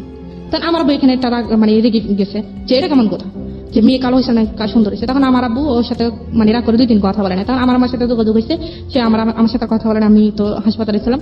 তো তখন কোরবানি ঈদের 5 দিন আগে আমার মেয়ে হয়েছে। তো কোরবানি ঈদের ছুটি হয়েছে, ছুটি হওয়ার পর মনে করেন সে ছুটি পাইছে। তো ছুটি মানে কোরবানি ঈদের মেয়ে হওয়ার 2 দিন পর সে বাড়িতে আসছে। আচ্ছা। বাড়িতে আসার পর সে আমার মেয়েকে একবার দেখতে আসেনি, মানে সে বাড়িতে চলে গেছে। তো আমি তাকে বারবার ফোন দিই যে মেয়েকে দেখতে আসার জন্য, দেখে আসার জন্য, যে মেয়ে, সে বলে যে না আমি একবার ঈদের পরে গিয়ে মেয়েকে দেখে আসবো। তো আমি বলছি মানুষ মেয়ের মানে বাচ্চা হইলে বা বাবু হইলে মানুষ সঙ্গে সঙ্গে তার মেয়েকে আগে দেখতে আসে, বা ছেলে হোক মেয়ে যেটাই হোক আগে দেখতে আসে, কিন্তু তুমি তো আসলা না। বলে যে আমার যদি, আমি কেন যাইনি তুই জানোস? আমি কি কেন? বলে যে আমার যদি ছেলে হইতো না আমি গুরু জবে করে সবাইকে নিয়ে ফুর্তি করতাম, কিন্তু মেয়ে হয় না দেখে আমি মেয়েকে দেখতে জানি। সে আমাকে ডিরেক্টলি এভাবে বলছে। তো বলার পর আমি তখন খুব কানাকাটি করছি, আমি কেমন কথা এটা আবার। তো বলছি ঠিক আছে তোমার আসতে হইবে না। তো আমাদের ঈদের পরে এখন তাদের বাড়িতে আমাকে নিয়ে যাবে, এখন একটা আনুষ্ঠানিকতার দরকার। তো আমার আব্বু মনে করেন যারা ধর্ম মানেন, যারা রিলিজিয়ন মানেন, তারা নিশ্চয়ই এটা জানেন যে দেয়ার ইজ এ হাদিস অন দিস, যে সৃষ্টিকর্তার তিনটা জিনিস খুব প্রিয় এবং তিনটা জিনিস আমাদের জন্য আশীর্বাদ স্বরূপ, এবং তিনটাই আমরা কেন জানি খুব অপছন্দ করি। এক নম্বরে হচ্ছে তিনি যাকে খুব পছন্দ করেন তিনি তাকে কন্যা সন্তান দান করেন, আলহামদুলিল্লাহ। সেকেন্ড যেটা, সেটা হচ্ছে তিনি খুশি হলে বৃষ্টি দেন, বৃষ্টিও আমরা অপছন্দ করি। এবং তিনি যদি কারোর উপর খুশি হন তো সেই বাড়িতে তিনি মেহমান পাঠান, এটা একটা হাদিস। এবং দুর্ভাগ্যজনক ভাবে হলেও সত্য, আমরা মেয়ে সন্তান হলে অখুশি হই। সবাই হন না অফকোর্স, কেউ কেউ শুধু মেয়ে সন্তানই চান, এরকম বাবাও আছেন দুনিয়াতে, এরকম পরিবারও আছেন, কিন্তু বেশিরভাগের সিনারিওটাই বোধহয় এরকম কষ্টকর। শুধু এটা তো কিছুই না, এরকম হয় যে সন্তান হয়েছে মেয়ে, তাকে ছুঁড়ে ফেলা হয়েছে। এই যুগেও আমরা বসবাস করি। ইনফ্যাক্ট আমরা গল্পটা একটু সামনের দিকে আগায় নিতে চাই। হ্যাঁ বলেন, তারপর? তো তারপর মানে এখন আমি তাদের বাড়িতে প্রথম যাব। এখন আমার বাবা চাইতেছে যে আমার যেহেতু প্রথম মেয়ে, আমাদের বাড়ির প্রথম মেয়ে, তার যেহেতু বিয়েটা ওইভাবে হয় নাই, আমরা একটু ছোটখাটো একটা আনুষ্ঠানিকতা করি। তখন তো ওর ফ্যামিলি থেকে বলছে ঠিক আছে হ্যাঁ সমস্যা নেই। তো ওর যে মানে প্রথম যে আমাদের বাড়িতে আসছে মেয়ে দেখার জন্য, আমার মেয়েকে দেখার জন্য, তো সেখানে আমার মানে দাদিরা ছিল বা নানুরা ছিল। তো বলছে যে মানে মেয়েকে যখন কোলে নিছিল তখন বলছে যে মানে দাদিরা বলতেছে যে মেয়েকে কোলে নেওয়ার আগে মেয়েটার হাতে কিছু দিতে হয়। তখন সে বলতেছে আমার কাছে তো কিছু নাই। সে সবার সামনে বলতেছে। আমি বলছি তোমার কাছে 10 টাকাও নাই? বলে যে না আমার কাছে 10 টাকাও নেই। তখন আমি তাকে ইশারায় তার পকেটের মধ্যে 1000 টাকার একটা নোট দিয়ে দিছি। তো বলছে ঠিক আছে এটা তুমি মেয়ের হাতে দাও। তো সে মেয়ের হাতে দিছি। দেওয়ার পর তো খাওয়া দাওয়া করে সেই টাকাটা মানে বাবা হয়ে কিছু দিতে হয়? হ্যাঁ, আচ্ছা, এটা আমাদের মানে দাদিরা বলে। আর আপনাদের কাস্টম সেটা, না আপনাদের নিয়ম এটা? হ্যাঁ, যে বাবা মানে প্রথম বছর মুখ দেখার জন্য একটু কিছু দিয়ে দেখতে হয়। আচ্ছা আচ্ছা। তো তখন সে বলছে যে আমার কাছে তো টাকা নেই। তো আমি বলছি তোমার কাছে 10 টাকা নেই? বলে যে না আমার কাছে তো টাকা নাই, আমি খরচ করে ফেলছি। তো আমি বলছি ঠিক আছে। তো আমি তার পকেটে 1000 টাকার একটা নোট দিয়ে দিই। তো আমি সেটা সে মেয়ের হাতে দেয়। সে খাওয়া দাওয়া করার পর মেয়ের মানে যাওয়ার সময় সে মেয়ের হাত থেকে টাকাটা নিয়ে চলে গেছে। আমি তো সেটা জানি না। তখন আমি যখন তার সন্ধ্যের সময় মানে দেখতেছি যে ওর হাতে টাকা নেই, তখন আমি আমার মাকে জিজ্ঞেস করছি যে আমার ওর হাতে টাকাটা কোথায়? বলছে আমি কি জানি, এটা তো ওর আব্বুর কাছে ছিল মেয়ে, কে নিছে? তখন আমি ওরা ফোন করছি, কি ব্যাপার মেয়ের হাতে টাকা কই? বলে যে আমি নিয়ে আসছি, আমার হাত খরচে টাকা নেই। তো পরে যাই হোক, আমি আসবো না কাঁদবো আমি ঠিক বুঝতে পারছি না। Such a stupid you are. আমি জানি না এগুলো কতটুকু সত্যি, but if you really like this kind of husband, you don't have any potentiality to be a husband. Believe me. বাপ হওয়ার তো যোগ্যতাই নাই, এ ব্যাপারে কোনো সন্দেহই নাই। হ্যাঁ বলেন। পরে তো ওদের বাড়িতে যাওয়ার জন্য আনুষ্ঠানিকতা ওদের দরকার। এখন আমার আব্বু বলতেছে যে এখন মানে আমাকে কিছু দিবি, এখন ওনাদের কোনো কিছু চাহিদা আছে কিনা। তো যখন সে আমাকে বিয়ে করার কথা বলছে তখন আমি তাকে বলছি যে আমাকে বিয়ে করতে হলে শ্বশুর বাড়িও পাইবা না, কিন্তু শ্বশুর বাড়ির কোনো কিছু আশা করতে পারবে না। তখন সে আমাকে বলছে একটা কথা যে আমি তোমাকে চাইছি, তোমাকে পাইছি, আমার আর কিছু লাগবে না। ইনফ্যাক্ট ও যে সিচুয়েশনে ছিল সেই সিচুয়েশনে সেটাই বলবো। হ্যাঁ, এছাড়া কোনো ইয়েও নাই। হ্যাঁ, তখন সে এখন যেহেতু আমার আব্বা যেহেতু এখন একটা আনুষ্ঠানিকতা ইয়ে করতেছে, তখন সে অনেক কিছু চেয়ে বসছে। রাইট। এবং আমি জানতাম যে ঘটনাটা কোন দিকে যাবে। আমরা সেজন্যই বলি প্রিয় শ্রোতা যে জীবন নাটকের চেয়েও নাটকে। আমি চিন্তাও করতে পারি না যে ছেলেটার সঙ্গে ও শুধু ভোকালটা ভালো লাগে, কথাটা ভালো লাগে, সে কারণে সে ছেলেটার সঙ্গে কথা বলবে এবং ছেলেটাকে ব্ল্যাকমেইল করে এত বড় একটা ঘটনা তার জীবনে ঘটিয়ে দেবে। এবং ঘটনা শুধু ঘটায়নি, এই ছেলে এখন তার বাড়ির মধ্যে ঢুকেছে এবং ঢোকানোর পরে সে তার আসল রূপ বের করছে। This is actually life, cause we can't predict যে আজকের পরে কালকের দিনটা আমার জন্য কি, বা 1 ঘন্টা পরে আসলে কি, 1 ঘন্টা পরে আমি আমির থেকে ফকির হয়ে যেতে পারি, বা ফকির থেকে আমির হয়ে যেতে পারি। This is actually life. কিন্তু এটাই আসলে জীবনের ধারাপাত, কখনই অনুমান করা যায় না যে একটা বাঘ থেকে আরেকটা বাঘ কিরকম। এবং সেজন্যই আমরা সবসময় বলি যে জীবন নাটকের চেয়ে অনেক অনেক বেশি নাটকীয়। আমরা আরো তারপর সেই এখন বলতেছে যে আমার যৌতুক যেটাকে বলে, হ্যাঁ যৌতুক যেটাকে বলে, তো তারা একটা ঘর দিছে, অনেক বড় একটা ঘর দিছে, সেটার 4টা রুম। তো তাদের রুমে কোনো কিছু নেই। এখন মানে বলতেছে যে তাদেরকে এক ঘরের ফার্নিচার দিতে হবে, এক ঘরের ফার্নিচার দিতে হবে। তো আমার আব্বু সেটার মানে রাজি ছিল যে তো ওরা প্রথম মেয়ে তো যা চাইবে তাই দিবে। এখন ফ্রিজ থেকে শুরু করে সোফা থেকে শুরু করে এভরিথিং যত কিছু আছে সম্পূর্ণ কিছু দিছে। তো এরপরে ওর আব্বা মা বলছে যে মেয়ে যখন শ্বশুর বাড়ি থেকে বাপের বাড়িতে আসবে বা বাপের বাড়ি থেকে শ্বশুর বাড়ি আসবে তখন বলবে যে মেয়ের সাথে কিছু নেই, বা সোনা দানার ব্যাপারে যেটা বলছে। তো আমার বাবা কি করছে, আমাকে প্রায় 5.5 ভরি সোনা দিছে। একবার ফার্নিচার দিচ্ছে, আবার 7.5 ভরি সোনা দিচ্ছে। এবার ওদের ওদের পক্ষ থেকে মনে করেন আচ্ছা এই পুরুষগুলোর কি লজ্জা করে না? আমাকে একটা কথা বলেন তো, আপনারা তো আল্লাহ হাত দিছে দুইটা পা দিছে, যেই ভদ্র মহিলাকে আপনি এত এত জোর জবরদস্তি করে ব্ল্যাকমেইল করে চোখে মলম মেখে নিয়ে গেলেন, 2-3 বছর কোথাও আসতে দিলেন না, বাবু আসতেছে আপনার, এবং যেখানে ছেলে হবে না মেয়ে হবে আল্লাহ আপনার উপরে সেটা নির্ধারণ করার বিষয় দিয়ে দিয়েছেন, এবং সেটা সম্পূর্ণই ছেলেদের শরীরগত বিষয়, ক্রোমোজোমের যে বিষয়টা থাকে সবাই জানে আজকাল XY XX। তো সেইটাও আপনি ব্লেসড, এরপর আল্লাহ আপনাকে এত ভালোবেসে একটা সন্তান দিছে, এবং সেই সন্তানও দেখতে যথেষ্ট পরীর মতো সুন্দর, এবং তারপরও আপনি তার কাছ থেকে কি আদায় করতেছেন? যৌতুক আদায় করতেছেন। এটা আসলে আমি বলবো কি জানেন, আপনার বাপের ভুল। মানে টু বি অনেস্ট, আমি যদি ফ্র্যাঙ্কলি বলি, সেটাই। আমি যদি ওই জায়গায় চিন্তা করি, তাহলে আমি যেটা করতাম যে ধৈরার ঠ্যাং ভাঙ্গা গুলা করে দিতাম। মানে এগুলো হচ্ছে আমার একদম ওয়াইল্ড ফিলিং যেটাকে এখন বলে। মানে যে অবস্থা আছে সবাই যে বলে, মানে শুনে বলে যে আমি জানি এখানকার অবস্থা জানি, আমি একটু ক্রোনোলজিক্যাল স্টেপ বাই তারপর স্টেপ মনে করেন তো দিল, যা কিছু আছে সব দিল। তারপর সে আর মানে প্রাইভেট চাকরি করবে না, তার ভালো লাগে না, সে একটা সরকারি চাকরি করবে। এটাও আপনার বাপকে জোগাড় করে দিতে হবে। হ্যাঁ, তো আমার আব্বু এখন সরকারি চাকরি করতে গেলে একটা মোটা অ্যামাউন্ট দরকার। তো আমার বাবার একটা ভালো বন্ধু ছিল, উনি একটা সোনালী ব্যাংকের একটা পোস্টের কর্মকর্তা ছিলাম। তো ওনাকে বলার পর ওইখানে 3 লক্ষ টাকা ঘুষ দিতে হইব।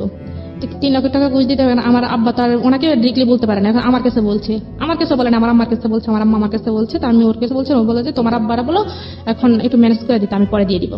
তো আমি বলছি যে দেখেন আপনাদের জামাইয়ের কাছে তো এখন টাকা পয়সা নেই, আপনি একটু ম্যানেজ করে দেন, ওর হাতে টাকা হলে দিয়ে দেবে। তারপর আমার আবার দিল। তারপর ওই টাকাটা কখনোই সে ফেরত দেয়নি, তাকে একটা চাকরি পাইয়ে দিছে, সে টাকাটা আর কখনোই সে ফেরত দেয় না। ফেরত না দেওয়ার পরে এইভাবে চলে গেছে। এখন বাচ্চারা যখন ছোট থাকে তখন তো একটু চিলাচিলি করে রাত্রের বেলা ঘুমানোর জন্য।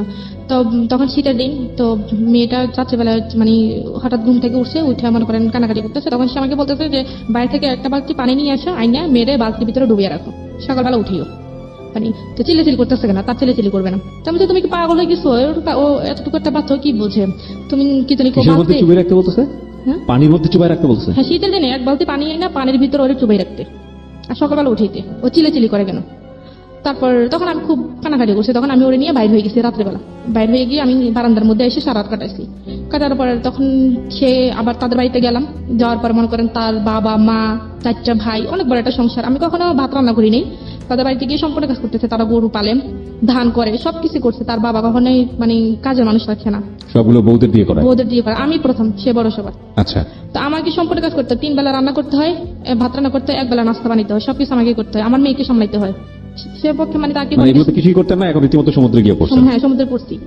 তো যাই হোক কানাকাটি করতাম। তখন আমি মানে কাউকে কোনো কিছু বলতে পারতাম না। এখন কাউকে কোনো কিছু বলতে গেলে বলবে যে তোমার পছন্দ মতো করছে। আসলে পছন্দটা কি আমার ছিল না, ঘটনাটা অন্য কিছু ছিল। এটা তো আসলে এখন কেউ বললে বিশ্বাস করবে না।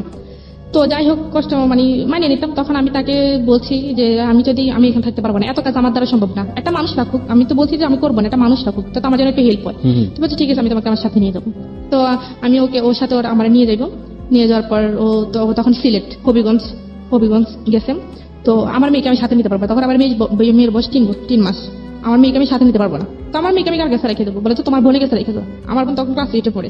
বলেছে তোমার বোনের কাছে রেখে দেবো। আমি বলছি না, এতটুকু বাচ্চা আমার বুকে দুধ খায়, এখন ও কিভাবে থাকবে? বলে যে আমি তো কথা জানি না, তুমি যদি বাচ্চা নাও আমি তোমার কি নিতে পারবো না, এখানে তুমি কাজ করো, যাই করে মরো বাঁচো, এখানে থাকতে হবে। তখন আমি আমার আমার সাথে কথা বলছি। আমার আমাকে তোর বোন যদি তোরা রাখতে পারে তোর মেরে, তো তুই দিয়ে যা। তখন আমার বোনের সাথে কথা বলছি। তো আমার বোন বলছে জাফু আমি এতটুকু বাচ্চা কিভাবে সামলাবো? ও ওর মাকে খুঁজবে। আর আমাকে বোন তুই একটু কষ্ট করে রাখ, 2-1 দিন হইলে ও ঠিক হয়ে যাবে। তো ওকে কোলে নিত না, আদর করতো না? কিছু করতো না, কোলে নিত না। মানে ওকে সহ্য করতে পারতো না। বললাম ও চিলে করলে এরকম কথা বলতো, আর ওকে কোলেও নিত কি না। মানুষ! তারপর আমি তাকে রেখে গেছি, আমার বোনের কাছে রেখে গেছি। দুধ মানে যা লাগে কিনে টিনে দিয়ে গেছি। দেওয়ার পরে আমি চলে গেছি। তখন মনে করেন এখন ও আমার বুকে দুধ খায়। এখন আমার অবস্থা তো খুবই খারাপ।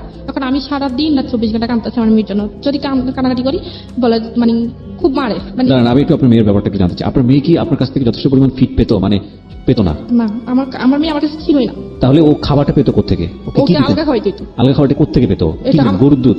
গরু দুধ, সুজি।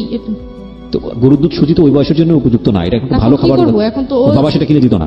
না, আমার মানে আমাদের কাছে থাকাকালীন সম্পর্ক থাকাকালীন আমার মনে হয়নি কখনো আমার মেয়েকে একটা মানে জামা কিনে দিচ্ছে। সম্পূর্ণ কিছু আমার বাবা দিচ্ছে। সম্পূর্ণ আমার কষ্ট করছে, আমার কষ্ট আপনি ওর বাড়িতে থাকতেন, তারপর আপনার বাবা দিত? আমার বাবা পাঠাইতো। আচ্ছা, তারপর তখন আমার মেয়েকে আমি রেখে গেছি। রেখে যাওয়ার পর আমার বোন আমাকে রাত 3টার সময় ফোন দিয়ে বলে আপনার কাবিন নামায় কত জন ছিল দেনমোহর? 9 লাখ টাকা। 9,01,000 টাকা। এই কাবিন নামাটা কি আপনার কাছে ছিল? না, আমি তো কাবিন নামা দেখিনি কখনো, ও আমাকে দেখাইনি। ওকে ফাইন, মানে আরো কত কি বের হবে, এই জন্যই বলি জীবন নাটকের চেয়ে নাটকীয়। হ্যাঁ বলেন। তারপর আমার বোন আমাকে ফোন দিচ্ছে। ফোন দেওয়ার পর বলতেছে আপু ও তো খুব কান্নাকাটি করতেছে, তোরা খুঁজতেছে। মানে ও তখন মানে কয় আমার মেয়ের কান্নাকাটি মানে শুনে আমার মা সহ্য করতে না পারে আমার নানুদের বাড়িতে চলে গেছে। যে একটা বাচ্চা মানুষ কানে এমনিতে মানুষের খারাপ লাগে, আর ও তো একটা বাচ্চা, ওর মা নাই কাছে। তখন রাত 3টার সময় আমার বোনে কি করতো, আমার বোন দীর্ঘ 1.5 মাস কোনো ঘুম নাই। সারা দিনের বেলা যখন যেভাবে মানে পারতো কাটাইতো, রাত্রের বেলা তো ওর মানে এখন রাত্রের বেলা বাচ্চারা তো এমনিতে মাকে খোঁজে। রাত্রের বেলা কি করতো, উঠানের মধ্যে সারা উঠান হাঁটতো, হাঁটতে তো ও কাঁদতে মনে করেন ঘুমে যেত। ঘুমানোর পর মনে করেন অনেক সময় কি করে নিঃশ্বাস বন্ধ দিত, এরকম একটা অবস্থা। তারপর আমি ওকে এইভাবে বলার পর ও আমাকে মানে কখনোই ওকে কাছে যাইতে দেয়নি, বলে যে ও ঠিক হয়ে যাবে, বাচ্চা মানুষ এরকম 1-2 মাস থাকলে পরে ঠিক হয়ে যাবে। কারণ আমার বোন মানে আমার মেয়ের মানে প্রতিদান, মানে আমার মেয়ের ঋণ আমি কখনোই শোধ করতে পারবো না। আমার বোনের ঋণ, আমার বোন আমার মানে মেয়ের জন্য যতটুকু করছে। আপনার ছোট বোন? হ্যাঁ, আমার ছোট বোন। আপনার ছোট বোন কি আপনার শ্বশুর বাড়ি গিয়ে থাকতো? না, মানে আমাদের বাড়িতে রেখে গেছি। আচ্ছা আমার বাবা মা তো আজ পর্যন্ত আমার শ্বশুর বাড়ি কি জিনিস দেখেনি। আচ্ছা, ঠিক আছে। তো আপনার ছোট বোনই ওকে পালতো নিজের হ্যাঁ। মায়ের মতো আদর দিয়ে? হ্যাঁ, আদর কেন দিয়ে। রেখে গেলেন আপনার বাড়িতে এত লোকজন, আপনার শ্বশুর বাড়িতে? হ্যাঁ, ওখানে গেলাম, এখনো কাজকর্ম, এখন আমি তো এত কাজ করতে পারতেছি না। তো আর শাশুড়ি বা অন্য কেউ দেখেন এই মেয়েটাকে? কেউ দেখে না, মানে সারাদিন ওনাদের বাড়িতে থাকার পর খাট থেকে 2 দিন পড়ে গেছেন। মানে আমি সারাদিন কাজ করতাম, এখন কাজ করতে কাজ শেষ করতে পারতাম না, এখন মেয়েকে সময় দেবো কিভাবে? তখন এটা ওকে দেওয়ার পর আমার আম্মারা বলছে, আমার আম্মা বুঝেছে, পর ও ওর সাথে আমার নিয়ে গেল। তখন মেয়েকে নিবে না, কারণ ও মেয়েকে নিলে ওরা তো ঘুমাইতে পারে না। তখন আমি মেয়েরা রেখে গেছি। রেখে দেওয়ার পর আমার মেয়েকে আমার বোনেরা পালছে প্রায় 6 মাস আমার মেয়ের সাথে আমার কোনো রকম দেখা হয়নি। 6 মাস পরে আমি আমার বাড়িতে আসছি, আসার পরে মনে করেন মেয়েটি আমার কাছে রাখছি। তখন এই 6 মাসে তো মেয়েটি একটু শিখে, এখন মেয়ে আমাকে চেনে না। যখন আমি বাড়িতে আসছি তখন আমি আমাকে চিনে না। তো এই সময়টাতে এত মানে খুব ট্রেমেন্ডাসলি ওদের মধ্যে চেঞ্জটা হয়। বিকজ আমি তো রিসেন্টলি বাবা হয়েছি, সো আমি নিজেও আমারও একটা মেয়ে আছে, আমার মাত্র 3 থেকে 3.5 মাস বয়স। 1-2 দিন আমার মেয়ের সাথে আমার কমিউনিকেশনটা খুব মানে গ্যাপ হয়ে যায়, কারণ আমি খুব ভোর 5টায় বের হই বাসাতে। মানে আমি খুব নস্টালজিক। আপনি যখন কথাগুলো বলতেছিলেন না, আপনার হাজবেন্ডের চেহারা আমার সামনে ভাসতেছিল। আমার মনে হচ্ছিল আমি কাছে পাই, আমি ওকে পেটাবো, বিকজ আমার ভেতরের ফিলটা আমি বুঝতে পারতেছি। সরি টু সে, যদি আপনার কথাগুলো সত্যি হয়ে থাকে, he is really not good man. আমি আপনাকে বলতেছি, রেডিওতে লাখ লাখ মানুষ শুনতেছে, আপনার মানুষ হওয়ার যোগ্যতা নেই। মানে আপনি আপনার স্ত্রীর প্রতি যেটা করেছেন সেটা তো একটা ভয়াবহতম অন্যায়, যদি সত্যি হয়ে থাকে। কত আমরা দুইজনকে সামনাসামনি বসাইনি। আর আপনার স্ত্রী যেটা বলছে আপনার সন্তানকে নিয়ে, মানে এটা সহ্য করার মতো না। যেটা বলছিলাম যে আসলে ভোর 5টার সময় বেরোয়, ফিরি হচ্ছে রাত 8-9টার সময়। তো এই সময় আমার দেখা যায় আমার মেয়ের সঙ্গে আমার ভিডিও কলে কথা হচ্ছে, বা আমার লাইফের স্টাইলটাই এরকম। ইন্টারেস্টিং ফ্যাক্ট হচ্ছে যে সারাদিন পরে বাসায় গেলে আমাদেরকে তাকাতে কি চিনে না ঠিক মতো। এই সময়টাতে খুব র্যাপিডলি এই ব্রেনের এই বিষয়গুলো খুব মুভ করে, এবং 6 মাস পরে যদি মা আসল মা যদি বাচ্চার কাছে যায়, তো স্বাভাবিকভাবেই তাকে চিনবে না, এবং এটা মার জন্য খুব কষ্টকর, খুবই কষ্টকর।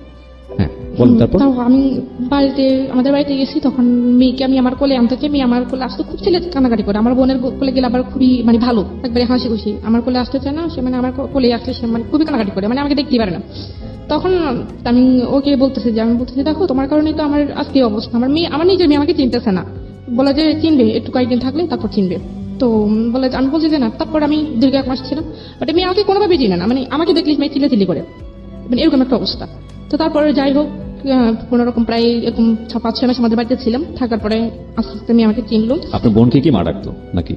হ্যাঁ, আমাকে মা ডাকতো না, ও আমার বোনকে আম্মু করে ডাকতো। আম্মু ডাকতো না, মামা ডাকতো। তো পরে এখন আমার বোন অবিবাহিত, এখন অপরিচিত একটা কেউ যদি আসে এরকম অবস্থা দেখে যে আমার বোনকে মারা গেছে, এটা অবশ্যই স্বাভাবিক। হ্যাঁ, বলবে যে মেয়ের বিয়ে হয়ে গেছে বা মেয়ে বাচ্চা গেছে। তারপরে আমার বোন আবার একটা সমস্যা পড়ে গেছে কি, ওরে ছাড়া কোথাও যেতে পারতো না। আমার মাকে অত ইয়ে করতো না, ও কিছু মানে ওকে ছাড়া কোথাও যেত। ও যখন আমার বোন আবার মাদ্রাসায় পড়ে, মাদ্রাসায় যাইতে পারতো না, বুকরা গায়ে দিলে চিলে শুরু করতো, বুকরা ছাপটাই ধরে রাখতো, যেতে দিত না।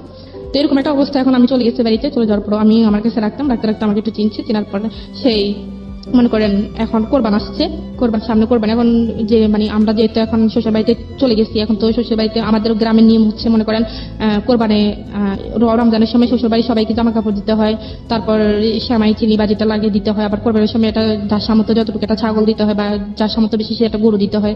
তার সাথে সব রকমের মশলা 5 কেজি মানে 5 কেজি তেল, মানে এরকম যাবতীয় সবকিছু দিতে হয়। তো এখন কোরবান আসতে আরো 15 দিন বাকি। তো আসলে আমার শ্বশুর বাড়ির লোক 15 দিন আরো অপেক্ষা করতে পারেনি যে আসলে ওরা দিবে কি দিবে না। তো আমার কি জানি আমার মেয়েকে আমাকে বলতে পারে না, দেখলে আমার মেয়েকে বলতেছে, আমার মেয়ের নাম হচ্ছে হাবিবা। তো বলতেছে হাবিবা, তো নানুদের মনে এবছর টাকা পয়সা নাই, তো নানুরা মানে এবছর তো দাদুদেরকে কিছু দিতে পারবে না। এটা কি নিয়ম নাকি? হ্যাঁ, এটা আমাদের এদিকে নিয়ম, কালচার। মানে নানুর বাড়ি থেকে দাদুর বাড়িতে আসতে হবে? হ্যাঁ। কেন দাদুর বাড়ি থেকে নানুর বাড়িতে যেতে পারে না? না। সব বোগাস নিয়ম। পরে যাই হোক, এখন আমি আমার আম্মাকে বলছি, তো আমার আম্মা বলতেছে ওনারা বুঝে একটু অপেক্ষা করতে পারে না। তখন আমার আম্মা, সমাজটাও না মানে কেমন জানি, মানে মেয়ে জন্ম দিয়ে রীতিমতো পাপ করে ফেলেছে, মানে প্রত্যেকটা অ্যাঙ্গেলে বৈষম্য, সবকিছু মেয়ের বাড়ি থেকেই যেতে হবে। তারপর আমার আম্মা তারপরের দিনই আমার কাকাকে দিয়ে, তখন আপু ছিল না, আমার কাকাকে দিয়ে সবকিছু কিনে কাটা করে পাঠিয়ে দিছে। পাঠায় দেওয়ার পর তো এখন কোরবানি ঈদে এখন একটা বিয়ের অনুষ্ঠানে মানুষ এত মানুষ জানো, কোরবানি ঈদে মানে আমার শ্বশুর বাড়িতে দাওয়াত দিছে।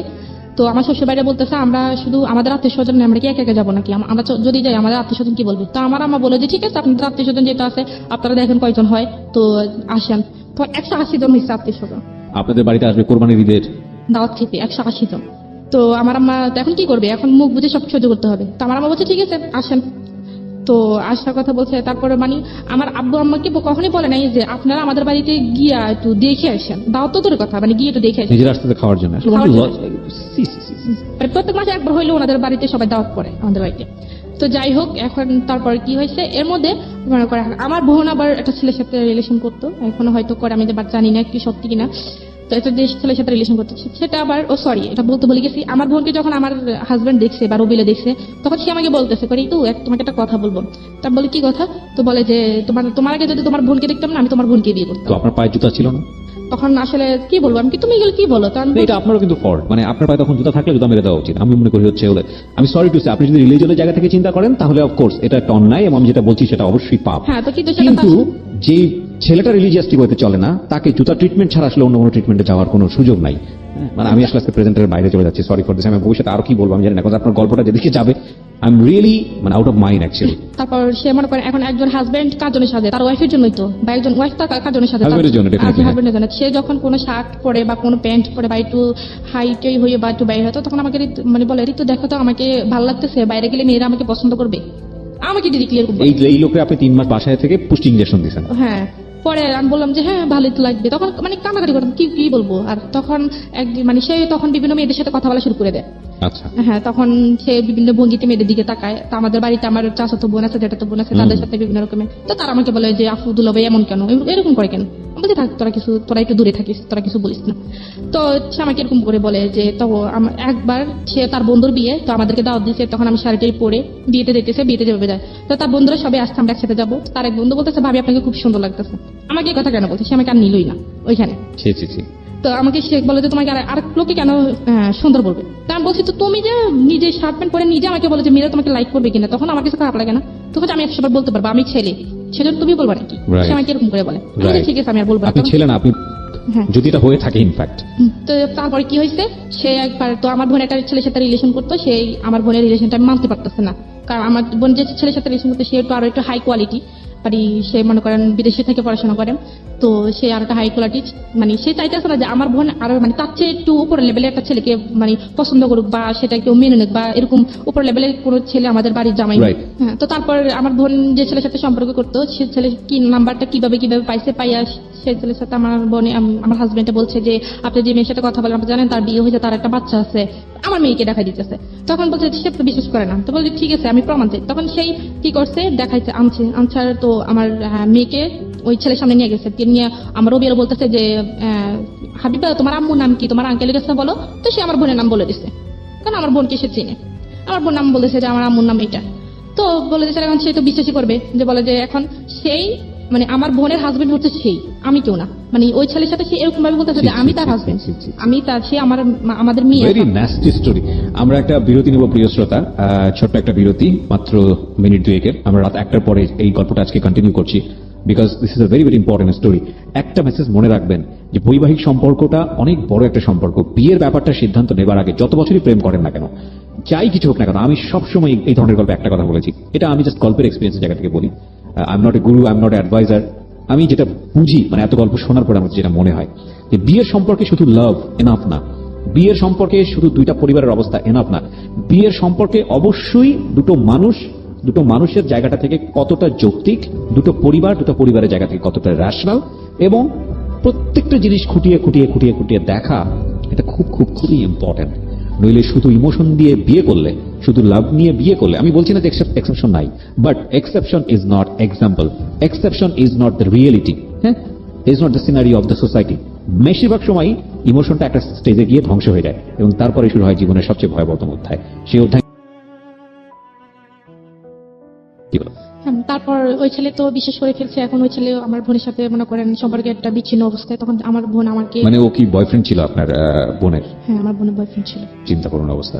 তারপর তারপর আমার বোন আমার কাছে বললো যে আফু এরকম এরকম দুলাভাই এটা কি করলো। তখন আমি বললাম যে ঠিক আছে তুই ছেলের নাম্বারটা আমাকে দে, আমি সব বলতেছি। তখন আমি এই ছেলেকে মনে করো ছেলেকে স্যার ক্ষমাটা আমার চাইছি। তখন আমি বললাম যে উনি এরকমই, আপনি ওনার কথা বিশ্বাস করেন না।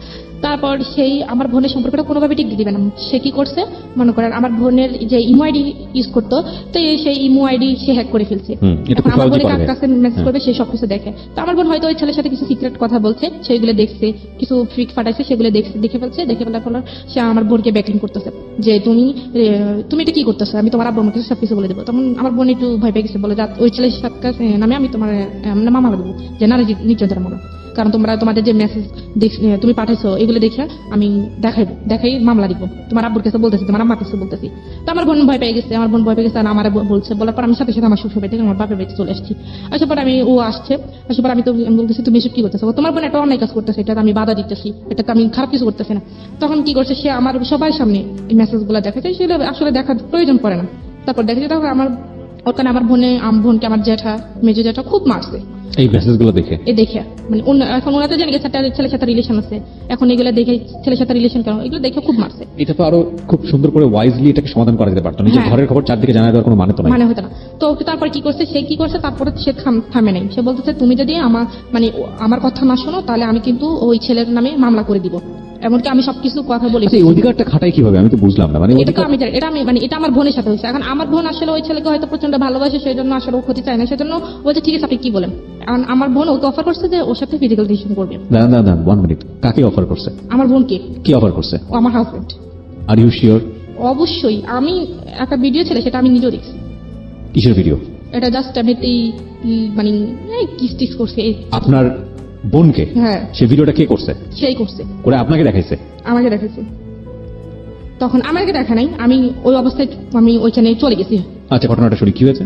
তখন সে আমার বোনকে বলছে, আমার বোন আসলে মানে রাজি হয়নি। রাজু মানে ব্ল্যাকমেইল করছে যে তুমি যদি মানে এটা করো, মানে ওনার কথা না শুনে, রবিলের কথা যদি না শুনে তাহলে সেই ওই ছেলের নামে মামলা করে দিবি, মানে Okay. নারী নির্যাতনের মামলা করে দিবি। এমনকি সে তার সবকিছু ওকে আছে, শুধু একটা ফোন যাবে, মামলা হয়ে যাবে। তাকে বাড়ি থেকে তার ফ্যামিলি সহ তাকে নিয়ে যাবে, এরকম একটা ইয়ে দেখেছে। সেখানে বসে আমার বোন তো মনে করেন এখন একটা দুটান অবস্থা হয়ে গেছে। তখন তো যা হওয়ার হয়েছে, তখন আমি হঠাৎ মানে কোন একটা কাজে আপনার বোনকে অফার করেছে, আপনার বোন সেটা রাজি হয়েছে?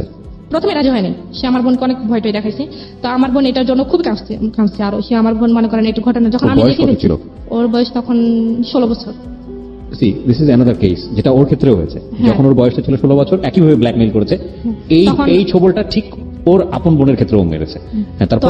তখন আমার বোন মানে এটা হওয়ার পর ও নিজের হাত টাত সব কেটে মনে করেন ইয়ে করে ফেলছে, মানে সুইসাইড করতে গেছে আমার বোনে। মানে বোনের সঙ্গে আপনার হাজবেন্ড এটা হয়েছে? হ্যাঁ, না হয় নাই, শুধু এমনিতে মানে যেটা হয় আর কি এমনি করেছে। আর এটা ও ভিডিও করছে।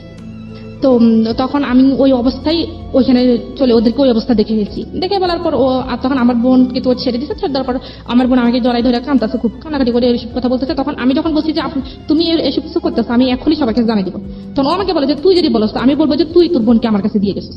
ও আমাকে বলতেছে, তখন আমি তো এবার কি বলবো, এখানে আমার তো আর কিছু বলার নেই। আমি বলছি তুমি আমাকে এবার ব্ল্যাকমেল করতে পারো না। বলা যে অবশ্যই করবো, তুই যদি এটা কারোর কাছে প্রকাশ করতে চাস, আর তোর বোনের ভিডিও আছে সেটা আমি কি জানি নেটে ছেড়ে দিব।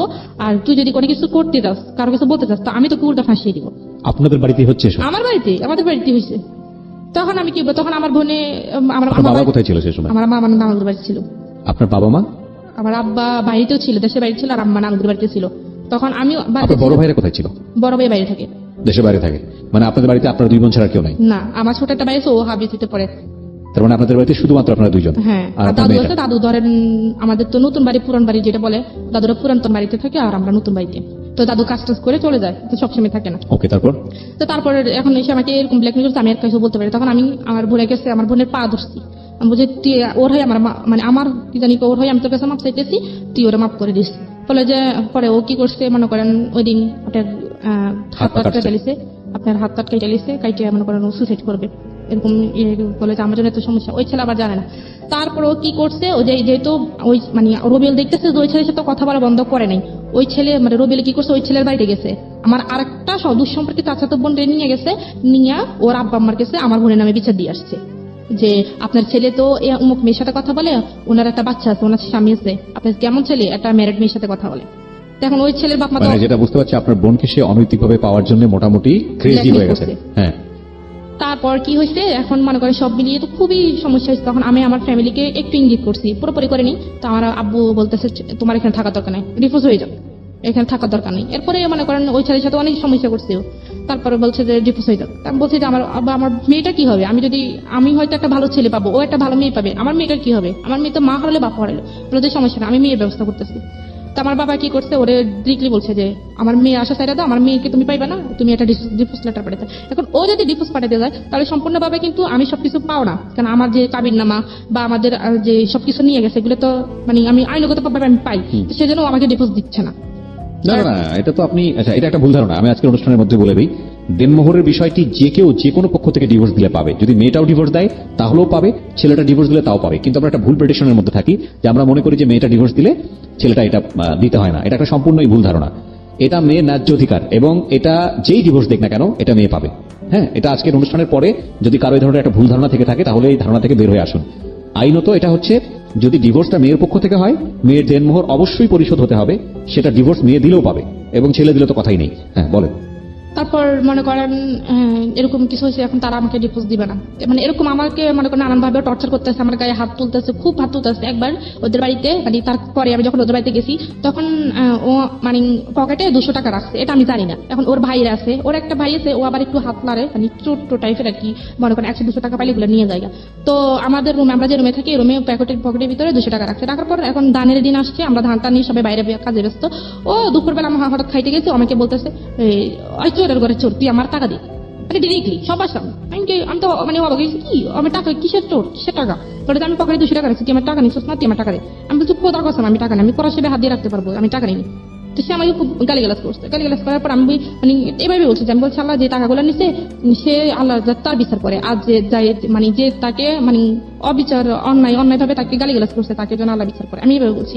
বলার পর আমি দরজাটা লাগিয়ে ফেলছি। সেই গোসল করতে গেছে, গোসল করে আসছে মানে 5 মিনিটে দাঁড়ায়নি। আমি বলছি যে তুমি একটু দাঁড়াও, আমি জামা কাপড় চেঞ্জ করতেছি, তুমি একটু দাঁড়াও, আমি জামা কাপড় চেঞ্জ করি। কারণ আমার পাশের আমি আমার শ্বশুর, বাইরে দরজার সামনে আমার দেবর আছে, তাহলে আমি তাদের সামনে কিভাবে এই অবস্থায় দরজা খুলি? দরজাটা খোলার দেরি হয়েছে কেন, সেই দরজা মরজা ভাঙ্গে আমার শ্বশুর আমাকে খুব গালিগালাজ করছে। তখন তার হাতে একটা বাঁশের একটা কাঁচার ইয়ে ছিল, তো সেটা আইনা আমি ভাবছি, আমি জানতাম যে দরজাটা খুলে সে আমাকে মারবে, তো এভাবে যে মারবে আমি জানি না। তো আমি মানে তার ভয়ে আমি দরজার পাশে লুকিয়েছিলাম। সে ওইখান থেকে আমাকে আইনা এই কাঁচা ইয়ে দিয়ে মানে প্রায় 10-16টা বাড়ি দিয়ে দিচ্ছে। তখন সে তার মানে আমার শ্বশুরে মানে আয়সা না ধরে তাকে বলতেছে, মানে এভাবে বলছে যে মার, ভালো মতো মার, এরকম করে বলছে। Nothing to say. This is a violence, man. This is definitely violence. পুরা পারিবারিক violence. Oh God. কি স্ল্যাং! আমরা স্ল্যাংটা মিউট করতে বাধ্য হলাম কারণ এটা গণমাধ্যমে স্ল্যাংটা যাওয়া উচিত হবে না। বাট যেটা হয়েছে, যেটা দ্বিপাক্ষিক ভাবে আমি জানি না কতটুকু সত্যি মেয়েটা বলছে, যদি হয়ে থাকে এটা ভায়োলেন্স এবং এটা পুরো পরিবারে ফেসে যেতে পারে এই ধরনের ঘটনা ঘটলে। কারণ ওই মেয়েটা যদি, যার উপরে গায়ে হাত তুলেছে, ওই মেয়েটা যদি জাস্ট একটা সরকারি হাসপাতালে গিয়ে ওয়ান স্টপ সার্ভিস, যেটাকে বলে ওয়ান স্টপ সার্ভিস থেকে জাস্ট একটা পেপার নিয়ে আসবে যে আমার গায়ে হাত তুলেছে, এটা হচ্ছে ডাক্তার লিখে দেবে যে হ্যাঁ এই হাত তোলার জখম থেকে হয়েছে, এটা নিয়ে থানায় যাবে, সঙ্গে সঙ্গে সে অ্যারেস্ট হয়ে যাবে সঙ্গে সঙ্গে। বাংলাদেশের নারী নির্যাতন আইন এতটা কঠিন, এতটা প্রখর। কি করলেন আপনি তারপর আমার যে জায়গায় বাড়ি সে জায়গায় রক্ত কালো হয়ে জমাট বেঁধে গেছে। হ্যাঁ, তো তারপর আমার আম্মুর খবর দিচ্ছে, আমার আম্মা আসছে, আমার আম্মার মানে উল্টা আমার নামে সত্য মিথ্যা যা আছে আমার আম্মার কাছে বললে আমার মানে আম্মার আর আমার মাঝে একটা ভুল বুঝাবুঝি রাখছে। তখন আম্মা আমার কথা বিশ্বাস না করে ওদের কথা বিশ্বাস। তখন আমি এগুলো দেখাইছি, দেখানোর পর বলতেছে তোর দোষে তুই মার গেছিস। তাহলে বলছে তখন সে আমাকে কোনো ওষুধপত্র কোনো কিছু কিনে দেয়। তখন আমি অনেকদিন ব্যথায় ভুগছি। ভোগের পরে আমি আমার আব্বুর কাছে বলছি, আব্বুর কাছে আমি ছবি তুলে পাঠিয়ে দিচ্ছি, দেখেন আমাকে কি করছে, মানে গায়ের যে আঘাতের ছবিগুলো, মানে যে জমা ছবি তুলে পাঠাচ্ছি। তো আমার আব্বু বলতেছে ঠিক আছে তুই এখনই চলে যা। তো আমি বলছি ওরা তো আমার যাইতে দিব না। তখন সে বলছে যে কি আমার শ্বশুর কাছে ফোন দিয়েছে, আমার আব্বু বলতেছে যে আমাদের বাড়িতে একটা কাজ আছে, মেয়ের একটু পাঠান, 2 দিন থেকে চলে যাবে। তখন আমি আমার মেয়ের নিয়ে চলে গেছি। চলে যাওয়ার পর আমার আব্বু বলছে যে ওরা ফোন দিয়েছে, তো তুমি আমার মেয়ের সাথে কোনো সম্পর্ক রাখবে না, আমাকে আমি 1 মাসের মধ্যে আমি ডিভোর্স লেটার পাঠাইতেছি। তখন সে কি করছে, আমার আবার কাছে মাপটা চাইছে, সাইয়া সে আমাদের বাড়িতে গেছে বৃহস্পতিবার গেছে, শুক্রবারের দিন সে আমার মেয়েকে বলতেছে যে আমি মেয়ের ওরে নিয়ে একটু হাবিবাড়ি নিয়ে একটু দোকান থেকে ঘুরে আসি। তখন তো আমি জানতাম না তার মনে চুরি করে নিয়ে চলে গেছে। হ্যাঁ, তা থেকে আর দেয় যায়নি। তা থেকে প্রায় 2 মাস হয়ে গেছে। 2 মাস হয়ে যাওয়ার পর সে আর কোনো যোগাযোগ রাখে নাই তার সাথে। তাদের সম্পূর্ণ সিম তারা চেঞ্জ করে ফেলছে। কতদিন আগের ঘটনা? এটা আরো ধরেন 4 মাস আগের ঘটনা। আচ্ছা, তারপর? সম্পূর্ণ সিম চেঞ্জ করে বলছে, তখন আমি খুব কানাকাটি করছি। তখন আমি নিজে তো আর যেতে পারবো না, তখন আমি আমার এক কাকারে পাঠাচ্ছি। আর আমার কাকা ওখানে গেছে, ওইখানে ওনাকে সবাই ধরছে, মারধর করবো, ওনারা এটা করবো। তখন আমার কাকা ভয়ে চলে আসছে যে ওইখানে ওনারা ভালো ব্যবহার করতেছে না আমার সাথে, আমি যেতে পারবো না। তখন আমার আব্বা বলছে যে ঠিক আছে, এই বিয়ে এখানে তোর ভাগ্যে নাই, তোর মেয়ে যদি তোকে যদি তোর মেয়ে মা বলে মনে করে, তাহলে তোর মেয়ে তোর কাছে একদিন ফিরে আসবে, এটা মনে রেখে তারপর আমার আব্বারা ওখান থেকে কোর্টে ইয়ে করে ডিভোর্স লেটার পাঠাইছে। তো ও নাকি রিসিভ করেন, ওইটা আবার কাজে অফিসে চলে গেছে। কতদিন আগে পাঠিয়েছে? 3 মাস আগে পাঠাইছে। 3 মাস আগে পাঠিয়েছে। ডিভোর্স লেটার এক পক্ষ থেকে পাঠানোর পরে 3 মাস 13 দিন অতিবাহিত হলে সেটা অ্যাক্টিভ হয়ে যায়। সো আপনার যদি 3 মাস 13 দিন অতিবাহিত হয়ে থাকে তাহলে অলরেডি ডিভোর্স হয়ে গেছে, যদি প্রসিডিং এ কোনো ঝামেলা না থাকে। আমি তার আগে আপনাকে একটা কথা বলতে চাই। একটা কথা হচ্ছে, মেয়েটাকে যে নিয়ে গেছে শুধুমাত্র জিঘাংসা থেকে, মেয়েটাকে তো লাভ করে না, সে তার ফ্যামিলির কেউই লাভ করে না, শুধুমাত্র রাগারাগির পর্যায়ে থেকে সে জিনিসটা করেছে। আমাকে কষ্ট দেওয়ার জন্য। আপনি স্টেপ নেননি কেন? লিগ্যাল কোনো স্টেপ নেননি কারণ? আপনি ওকে ইজিলি ডিভোর্সটা কেন দিলেন? আমি ডিভোর্স দিচ্ছি কারণ আমার বাবা তো সবকিছু দেন। না, আপনি ডিভোর্স তো অবশ্যই দিবেন, কিন্তু আপনি কেন মামলা করেননি? মামলা করে আমার বাবা মামলা করতে চায়নি, কারণ মামলা করলে মনে করেন এখানে মানুষ হাসাহাসি হবে, সেজন্য বা মান সম্মানের দিকে তাকিয়ে আমার বাবা মামলা এটি করে। সবচেয়ে বড় ভুল, এটি সবচেয়ে বড় ভুল। আর কত হাসাহাসি অফ হবে বলেন? হাসাহাসি কি কম হয়েছে? ওটা শাস্তি হওয়া উচিত ছিল। এত বড় শাস্তির পর আপনারা ছাড় দিয়ে দিলেন, এটা আপনাদের অনেক বড় একটা অপরাধ। আপনারা যা বলেছেন এখানে সেটা যদি সত্যি হয়ে থাকে, এক পক্ষে আমি আবার বারবার বলছি, কারণ আমি হয়তো আপনার হাজবেন্ড এখানে সামনাসামনি থাকলে সে হয়তো তার বলার যুক্তি ছিল। যদি আপনি যা বলেছেন সবকিছু সত্যি হয়ে থাকে, তাহলে আপনাদের অবশ্যই মামলা করা উচিত ছিল। আপনার সন্তানকে ফিরে পাওয়ার জন্য, আপনার সন্তানের বয়স কত? আমার 2.5 বছর। 2.5 বছর। আপনার সন্তানকে পাওয়ার আপনার লিগ্যাল রাইট আছে। আপনার সন্তানকে পাওয়ার জন্য আপনার মামলা করা উচিত। আপনি কেন? আমি আজকে সবাইকে রেডিওর মাধ্যমে বলছি, সবার প্রতি রেসপেক্ট রেখে বলছি, যদি এইরকম নির্যাতনের শিকার কেউ হন, তাহলে আপনারা যেটা করবেন সেটা হচ্ছে কন্টিনিউয়াসলি, যদি এরকম নির্যাতন হয়ে যায়, যদি মনে করেন যে না সংসারটা আসলেই হবে না, সম্ভব না, তাহলে নইলে এই ধরনের স্টেপে যাওয়া উচিত হবে না। কারণ এটা অনেক সময় হিতে বিপরীত হতে পারে। যে আপনি যদি মনে করেন যে সংসারটা আসলে হবে না এবং আপনি বঞ্চিত হচ্ছেন, একটা ডিসিশন যদি আপনি নিয়েই ফেলেন, সরকার কিন্তু প্রুফ ছাড়া, আইন কিন্তু প্রুফ ছাড়া এক কলমও নড়ে না। এইরকম নির্যাতন হলে অবশ্যই আপনার ডাক্তারের কাছে গিয়ে একটা প্রুফ নিয়ে আসা উচিত যে আপনার উপর নির্যাতন হয়েছিল। জীবনের কোনো একটা পর্যায়ে গিয়ে যে কোনো একটা সময়কে আপনি অ্যাকশনে দিতে পারবেন। সুতরাং আপনি অনেক বড় ধরনের ভুল করেছেন আমি বলবো।